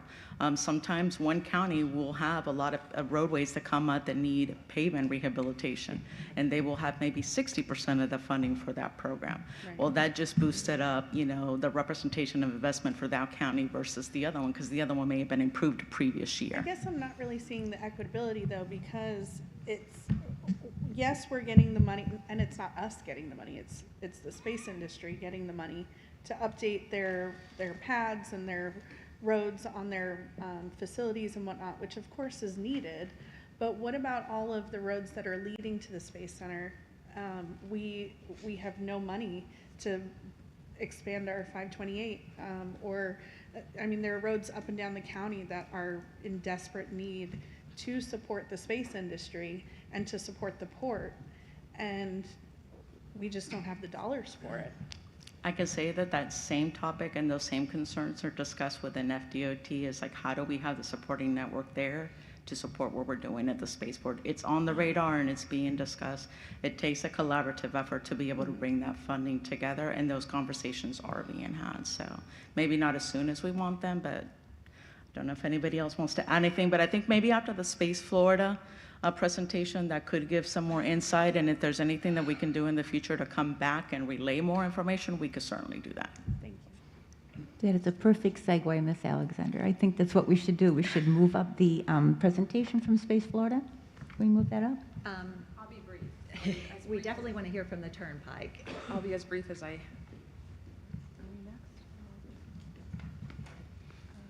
You have good information as well. I completely understand about the time. Good afternoon. My name is Katina Cavacles, and I am the Turnpike Planning Manager. I'd like to thank you for the opportunity for us presenting our work program for fiscal year 2027 to 2031. Florida's Turnpike Enterprise has 515 limited access miles, and in your county, we have Beachline East and the Challenger Memorial Parkway, which equals 22 miles. Florida's Turnpike is part of DOT. We're the business side of the family. We're in all 7 districts, and we coordinate with 13 MPOs. Real quick, the next slide you're going to see is the toll dollars at work, or the investment we make back into the system. We have a project that was started in October 2024, our ITS improvements on Beachline East, which includes dynamic message signing, cameras, vehicle detection systems. And the project will be completed by the spring of 2026. The cost, or the investment as we say it, is $19.7 million. The next slide shows the major projects on page 1, which is in your handout. Page 4 has the 5-year construction projects. And we actually just wanted to focus on 2 projects. Resurfacing on Challenger Memorial Parkway, construction is funded in 2027 for $11.7 million. And another resurfacing for, it's the next phase of Challenger Memorial Parkway, resurfacing from milepost 4 to 7. Construction is also funded in 2027, an additional $7 million with that. And with that, I have our safety slide. Don't drive impaired. Someone's waiting for you. And I think I did that in under a minute and a half. I think you did. I think you did. All right, we need to accept this. Oh, and with that, I'll take any questions. I don't see any questions. Any questions? No? Thank you. Thank you. All right, you need a motion and a second to accept this, correct? So moved. Under the, Delaney? Okay, we have a motion from Ms. Delaney to accept. Is there a second? Mr. Allender? All right, all those in favor of accepting the tentative 5-year work plan, please signify by saying aye. Aye. Those opposed say nay. Motion carries. Thank you very much. All right, are we going to move ahead the Space Coast, the Space Florida presentation? Since we're already talking about the space, we might as well. How sweet it is.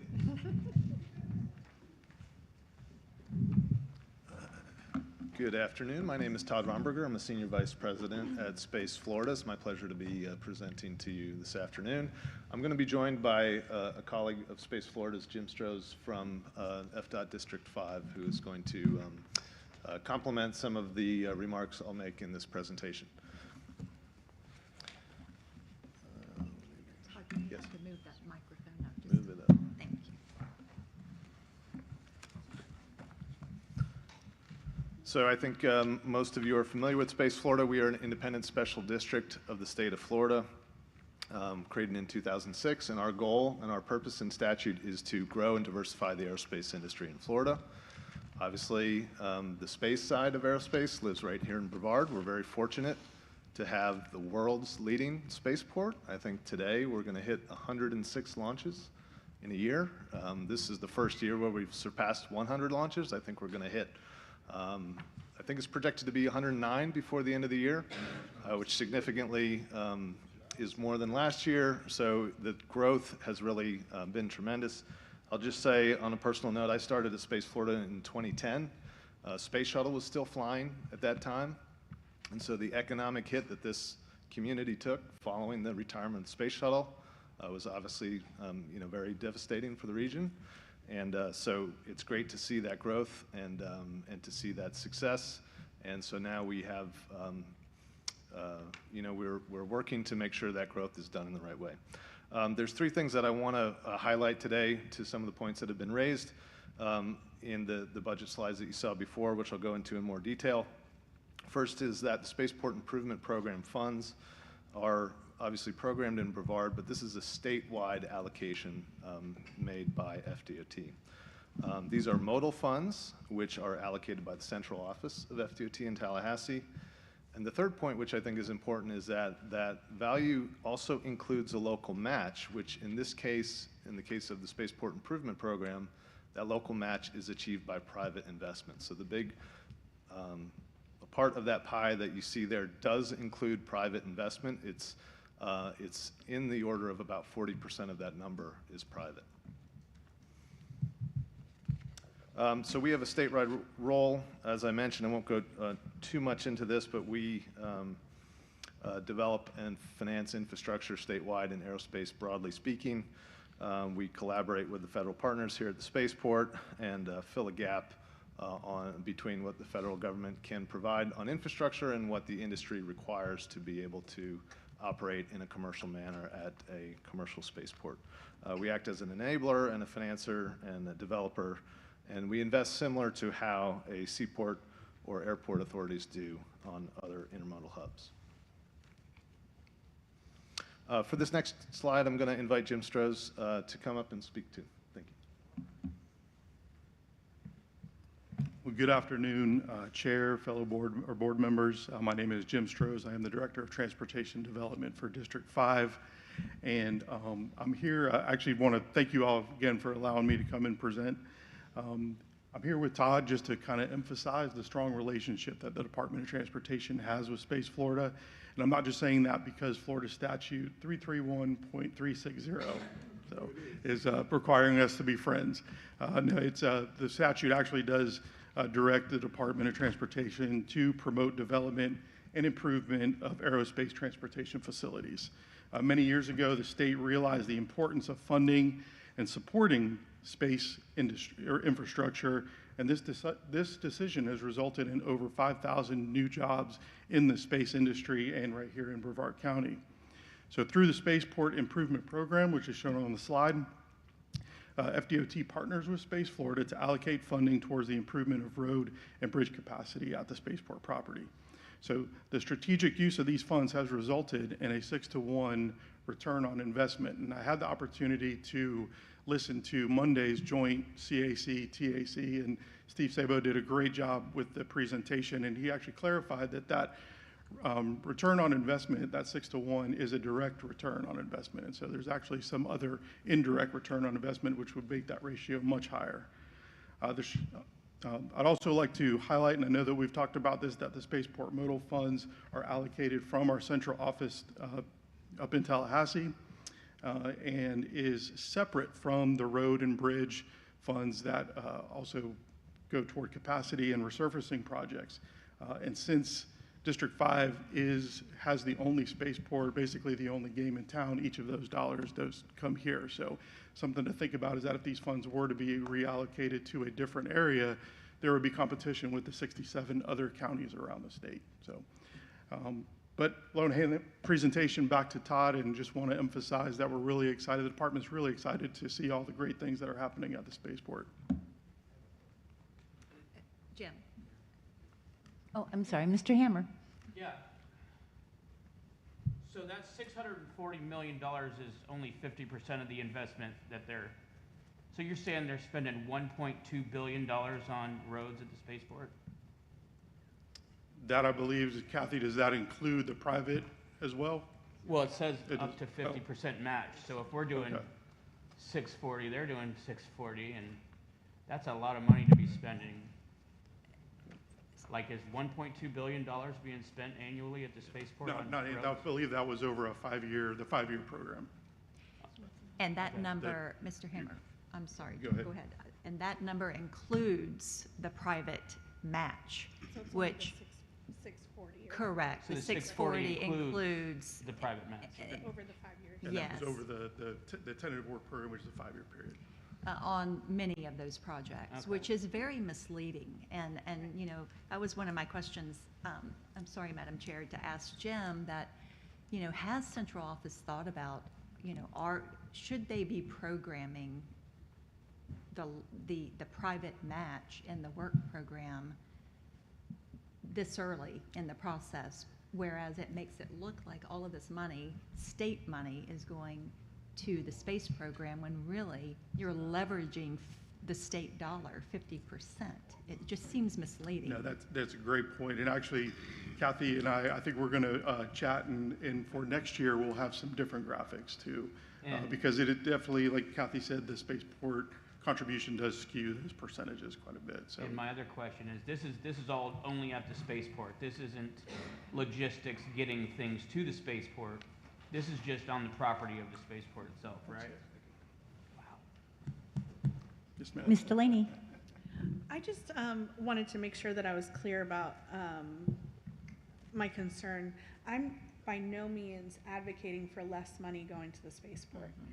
What I'm advocating for is that when FDOT looks at the allocations across the state, that we don't get dinged like we're getting all this money, you know, because that money stays at the spaceport. It really doesn't affect our county as a whole and our taxpayers here in Brevard County. It's kind of two separate, you know, things operating in the same space almost. And so if you took out that 600 so on million, you know, that is our true allocation to what our community gets. And that looks a lot different from the rest of the state. And so I just wanted to make sure that you guys knew, by no means do I think that y'all should get less money. I think that it should just be separate. Yes, ma'am. No, your point was, it was taken, yes. Thank you. Are there any other questions? All right, thank you. Thank you very much for the report. I'm sorry. There's a few more. Okay, please. Just to highlight again the note on this being a statewide program, I think it's important to see where this fits into the statewide budgets. So this actually represents, I believe, the governor's budget request for 26, and you can see the spaceports there are actually the smallest slice of the statewide.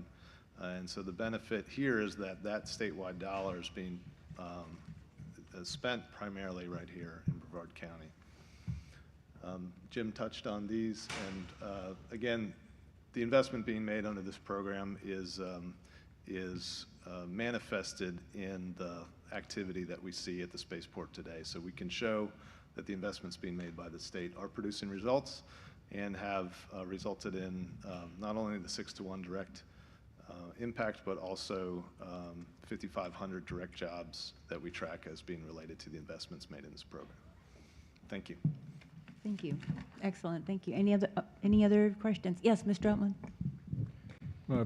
First of all, I want to say thank you for this presentation and the program, which is absolutely wonderful that the state of Florida is willing to support the Space Coast, and what they do spend has great impacts in a positive way on who we are as a space community. It's an important program. I'd like to hear a little bit about our competition. I mean, we're doing this because we just can't take for granted that we're going to be the launch center or a launch for a particular program, what kind of resources are we seeing other states put into programs that compete against us? Yeah, that's an excellent point, Commissioner Ullman. So we compete both domestically here in the U.S. and also internationally, and I would say some of our biggest competition in the U.S. is other space states like Texas. There's launches in California, Virginia as well. But to your point, even though we have the world's global leading spaceport, we cannot take it for granted. Texas is putting resources into this. It's in a little bit of a different manner. I think the state of Florida does it very smartly by investing in infrastructure that we will make sure stays here and that benefits multiple industry players. I think we're the only state to designate space as a mode of transportation. And so including this and having this spaceport improvement program as part of FDOT's look at transportation is unique in the U.S., and it's really been beneficial to us. I'd say globally, obviously from a national security perspective, China is the main competition. And as we look at how does the United States compete with China, how do we make sure that the next footprint on the moon is made by an American, that activity is going to come from right here in Brevard. And so this has national implications, this program, and so we're proud of it, but we can't take it for granted. I would agree with that point.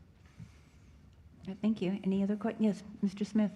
Yes, no, definitely a great presentation. I'm interested. I know it's not really for this particular audience or function, but I'd be very interested as to how the different municipalities play a role in the space industries that we have here, and sort of how that lays out.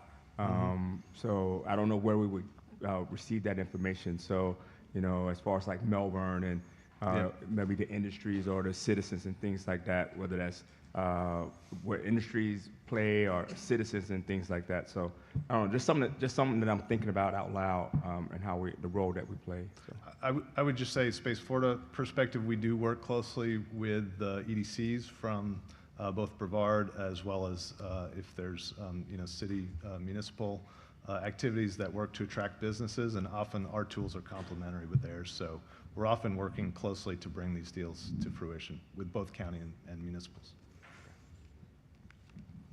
All right, any other questions? All right, thank you very much. Thank you. Excellent. All right, we still have 2 action items Yes. we haven't We taken need care to of. get All those. right, so item E, Abby, public participation plan. Thank you, Madam Chair. I know it's been a long meeting, but hang in there. And this one's important. It's about our public citizens, so I want to take you through it. My name is Abby Hemingway, the Public Information and Outreach Manager for the Space Coast TPO, and today's a big day. We are looking to adopt our draft 2025 Public Participation Plan, what we refer to as the PPP, and this is a core work product of the TPO, much like the Transportation Improvement Program or Long Range Transportation Plan. It's a required document, and it really guides how we engage the public in our transportation planning processes. Your packet included a pretty lengthy document, but hopefully you had a chance to review it. This document's updated every 3 years, and it's supposed to serve as the foundation of how we ensure transparency, accessibility, and meeting public involvement with the Space Coast TPO. It also ensures that we meet all federal and state requirements, including Title VI. Okay, so what did this year's reflect? So this year's document reflected some changes, and those looked like a few new digital engagement practices, updated demographic profiles, and lessons learned really from our 2 latest work products that were updated this past year, our Transportation Improvement Program and the Long Range Transportation Plan. And lastly, we amended some sections to simplify and clarify the document for general audiences over time. 3 years, we have to go through and update some sections. And so digging into that a little bit more, some changes that we made, some more clear, more accessible language to reduce that technical jargon, explaining transportation planning in simple terms, consistent public involvement expectations for each core work product. They all have very specific time frames, and so we wanted to make sure everything was consistent in the language. We updated some census data, of course, and some equity considerations to guide inclusive engagement. And we also expanded use of digital tools such as virtual meetings, interactive platforms, enhanced website features. As you all know, that changes over time. Additionally, we updated our core work products section that outlines all the expectations for plans and programs, and we updated our performance measures to reflect current ways that we evaluate effectiveness of our outreach efforts. So just really briefly, I'm going to talk about the different ways that we advertise our public comment period. This is the longest public comment period we have for any core work product, 45 days. So the public had from October 27th until today, December 11th, to make a comment. And we did multiple ways of providing comments. They could go online on our website and submit a comment form. This has become a standard practice for us. They could email me directly, make phone calls to the TPO office, or mail in. Also at our public meetings, like this one, our TAC, CAC, TDLCB, and TPO governing board meetings, they all had a chance to provide comments there as well. And really, all these options reflect our commitment to providing that flexible, accessible way to participate for our community members. So what did this look like? We advertise in multiple ways in our newsletters, our press releases. We even had a news feature in the Brevard County employee newsletter, so here's a snapshot of that. And then we also, oh wait, hold on, sorry about that. Here's the newsletter features. And then on social media, of course, we know that's a lot of where we get our engagement these days, so we did use our platforms like Facebook, X, LinkedIn, and Nextdoor to announce the availability for public comment. And we did a myriad of different posts. And then, of course, on our website, this was a big one. We had a homepage banner. We also advertised it in our events section, as well as on our calendar and in the news section.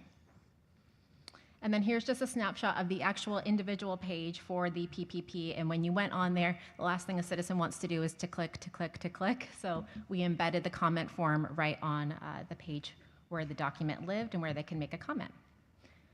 So what kind of comments did we get? We did get comments this year, which was really exciting. The last time we did this in 2022, we only had one comment, and it was from a board member. So this year we had a total of 6 comments, and what they mainly talked about, many were supportive. 4 came through the online portal, and 2 directly to me via email. And so our first comment was very in-depth, talked about how we needed, again, to maybe reduce that technical jargon, also refine our core work product table, perhaps including some visual elements, suggested incorporating our interactive engagement methods, which we will incorporate that suggestion, going back and adding in that we do things like Mentimeter, Q&A sessions during our virtual events. And then also this specific comment encouraged expanded digital engagement and analytics, which really is going to be addressed in a separate report that you'll get in February, our measures of effectiveness.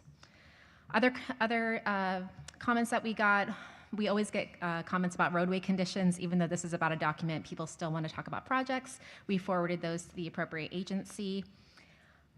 And the remainder of the comments, one was very complimentary, but asked us to continue to evaluate any gaps within the next 3 years of the next adoption. And then a few that we will also incorporate. One comment number 4 shared the need for a central location form for people to reach out to the TPO. We do have that on our website, but we changed the language from contact us to something a little bit more inviting. Our 5th comment, they had asked about additional transit stops due to growth. We did explain what the PPP was and relayed that concern to Space Coast Area Transit. And then our last one advocated for a centralized calendar list of all workshops and meetings in Brevard County for projects. And we did relay that the TPO website does serve as that platform, but we continue to coordinate with our partners. It's a heavy lift because we have municipal meetings, we have TPO ones, and we have FDOT, but we continue to be that centralized partner.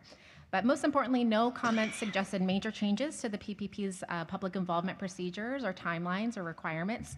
And all of those comments have been received, reviewed, logged, and they'll be incorporated as part of the final document. So our requested action for today is recommendation really helps move this forward. And so we are looking approval for the 2025 PPP. All right. Thank you. Ms. Delaney. Do we keep track year over year how many participants we get, and like how many clicks on the website, how many impressions on social media, that kind of For stuff? the PPP, Mm-hmm. we don't, but we could like easily access that information and include it over time. Yeah, that would be great. Yeah. And then I guess this question might be geared towards the document you're talking about in February, but for each of our projects, doing that same type of thing, having, how many people came to the participation meetings, how, Yeah. all that kind of stuff. So in our annual measures of effectiveness, we do a total number, like year round, how many came to project meetings, analytics for all of our social media accounts, things like that. And then for all of our individual plans and studies, we do that as well. They have their own public involvement section that have to abide by this PPP as well. Cool. But I will say, Mhm. excuse me, when it comes to, you're not referring to DOT No, project meetings. and I'm no, not just sure, TPO-led ones. It's the only ones that we can. Commissioner, if you were thinking about that, we don't. Correct. We can't monitor that, but the department, is very much on top of that. And how do we talk to them about possibly building that, making it more robust, I guess? Would that be a Chuck question, or is that somewhere else that I would go? Abby has a very close relationship with the DOT PIO team, Mhm. so perhaps that's something you could maybe chat with them Absolutely. about. Okay. Yeah, absolutely. Thank you. Thank you. All right, I'm looking for a motion and a second for approval of the 2025 PPP. So moved. Second. All right, we have a motion from Delaney, a second from Blake. All those in favor, please signify by saying aye. Aye. Those opposed say nay. Motion carries. Thank you so very much. Abby. Good job. Thank you. All right, next item is Resolution 26-14, PLC2, Personal Rules and Regulations. Laura. Good afternoon. I'm not, due to the timing, going to go into details, but our policies are reviewed every once in a while. There's two before you today for amendments. We did vote them through, or vet them through, excuse me. The executive committee and legal has had input on them. The personnel policy is really bringing them up to date with the latest policies and procedures that we follow, utilizing the county system, and we've added some benefits in there to be competitive with our counterparts over in Metroplan and to the north. They have some benefits that we do not have, and in order to recruit competitively, we wanted to add those in there, and all those details are in your agenda package. The other one is we have not updated our social media policy since 2013. And we have now named it to communications. This is a best practice move by our local municipalities. They were also in the process of updating their communications, and as Abby very well presents, how we engage with the community. And this is an ability for us to be consistent on our communications. And so we're just asking for approval of these two policy changes. Thank you very much. Are there any questions, or if not, can I have a motion? Motion Allender. Second Hanley. Ms. Hanley, that was a second, right? Thank you. All right, all those in favor, please signify by saying aye. Aye. Those opposed say nay. I'm sorry, nay. Motion carries. Thank you very much. All right, our last item is the 2024 State of the System, going to be presented by Ms. Chow from Kittleson.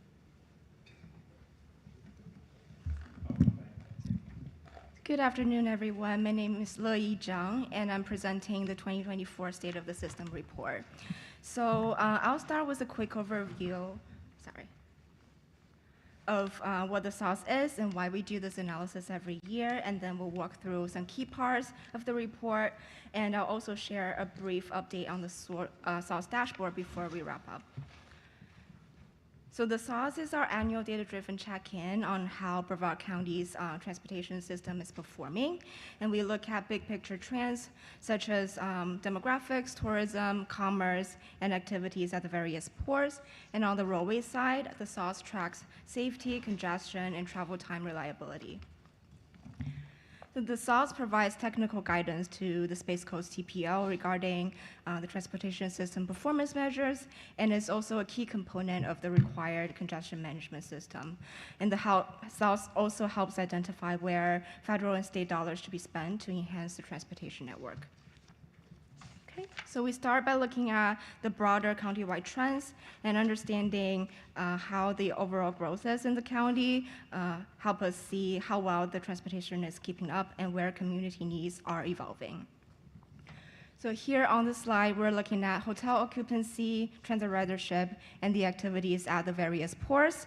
And we're seeing increases in all of these measures comparing to 2020, which means we're recovering from the pandemic. So next, we'll take a look at the safety status on the roadway network.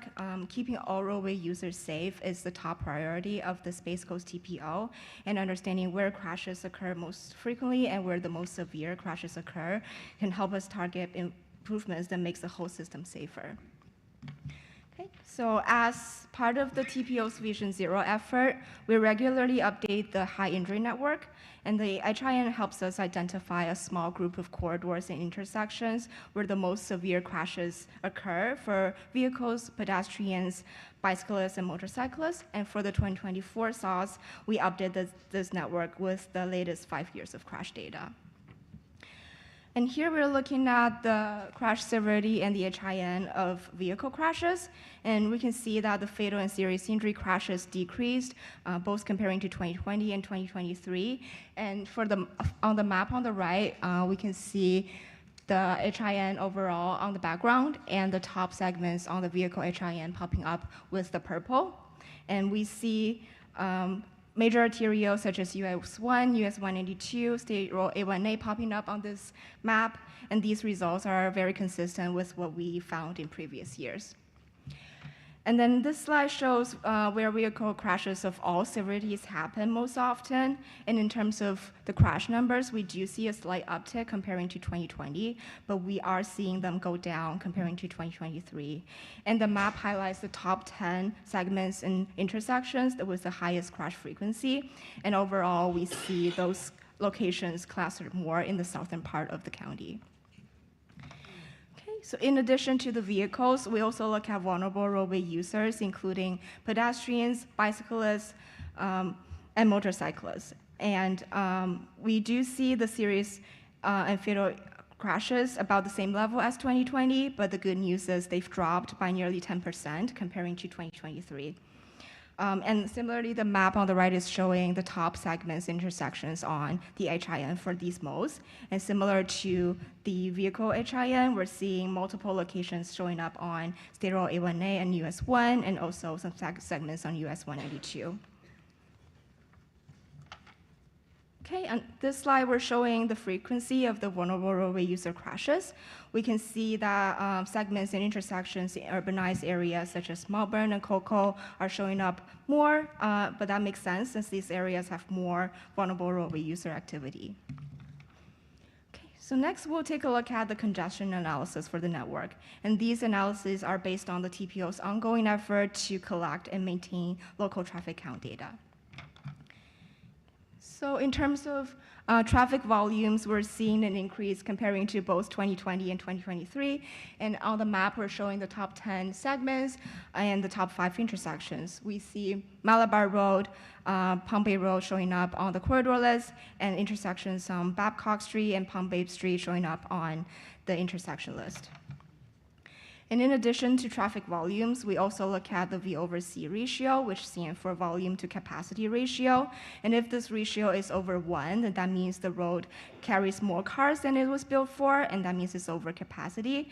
But if the ratio is between 0.85 and 1, and that indicates the roadway is congested. In 2024, we're seeing 13 corridors that are congested and 7 corridors that are over capacity. And the map on the right is showing where these segments are. And consistent with previous year's result, we are seeing Alice Road popping up on the top. And then let's move into the reliability. We added in the reliability measures to complement the congestion analysis because we don't want to just look at how crowded a roadway is, but we also want to look at how predictable a roadway is. A roadway might not be over capacity or congested in general, but if your travel time is 15 minutes on the same stretch of the road one day, but 30 minutes on the other day, and then that inconsistency will affect you just as much as the heavy traffic. And it will also affect freight activity and emergency responses if the roadway is unreliable in terms of travel time.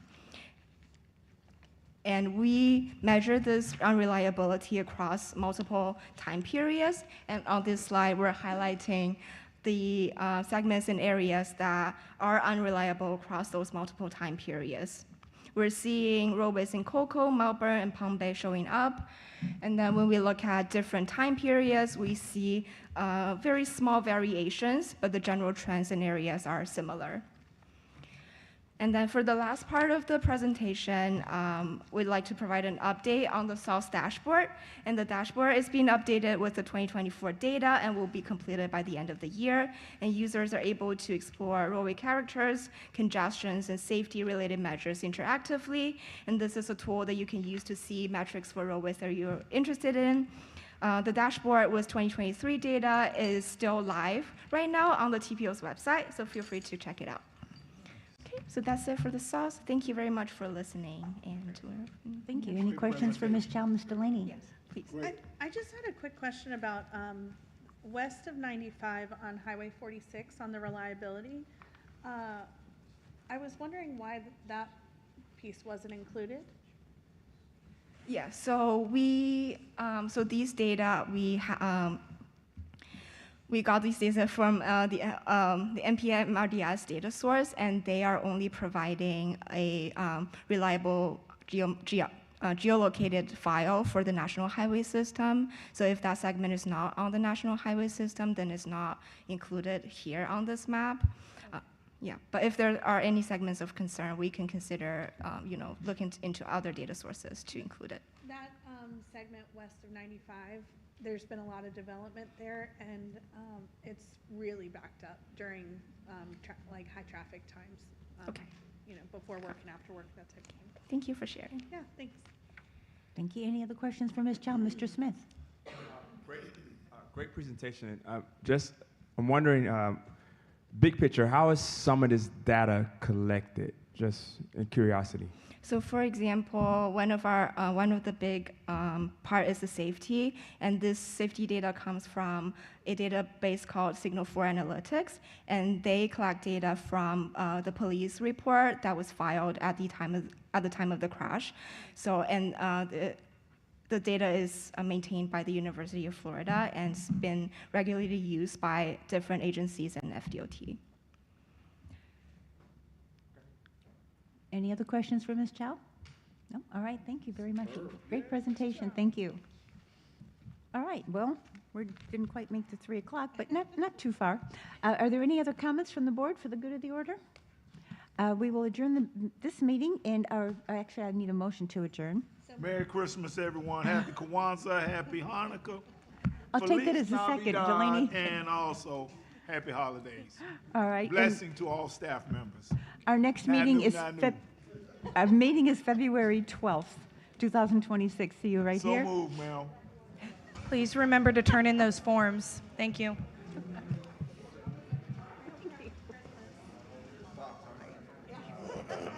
Oh, I did too. Yeah. Commissioner, sir, we will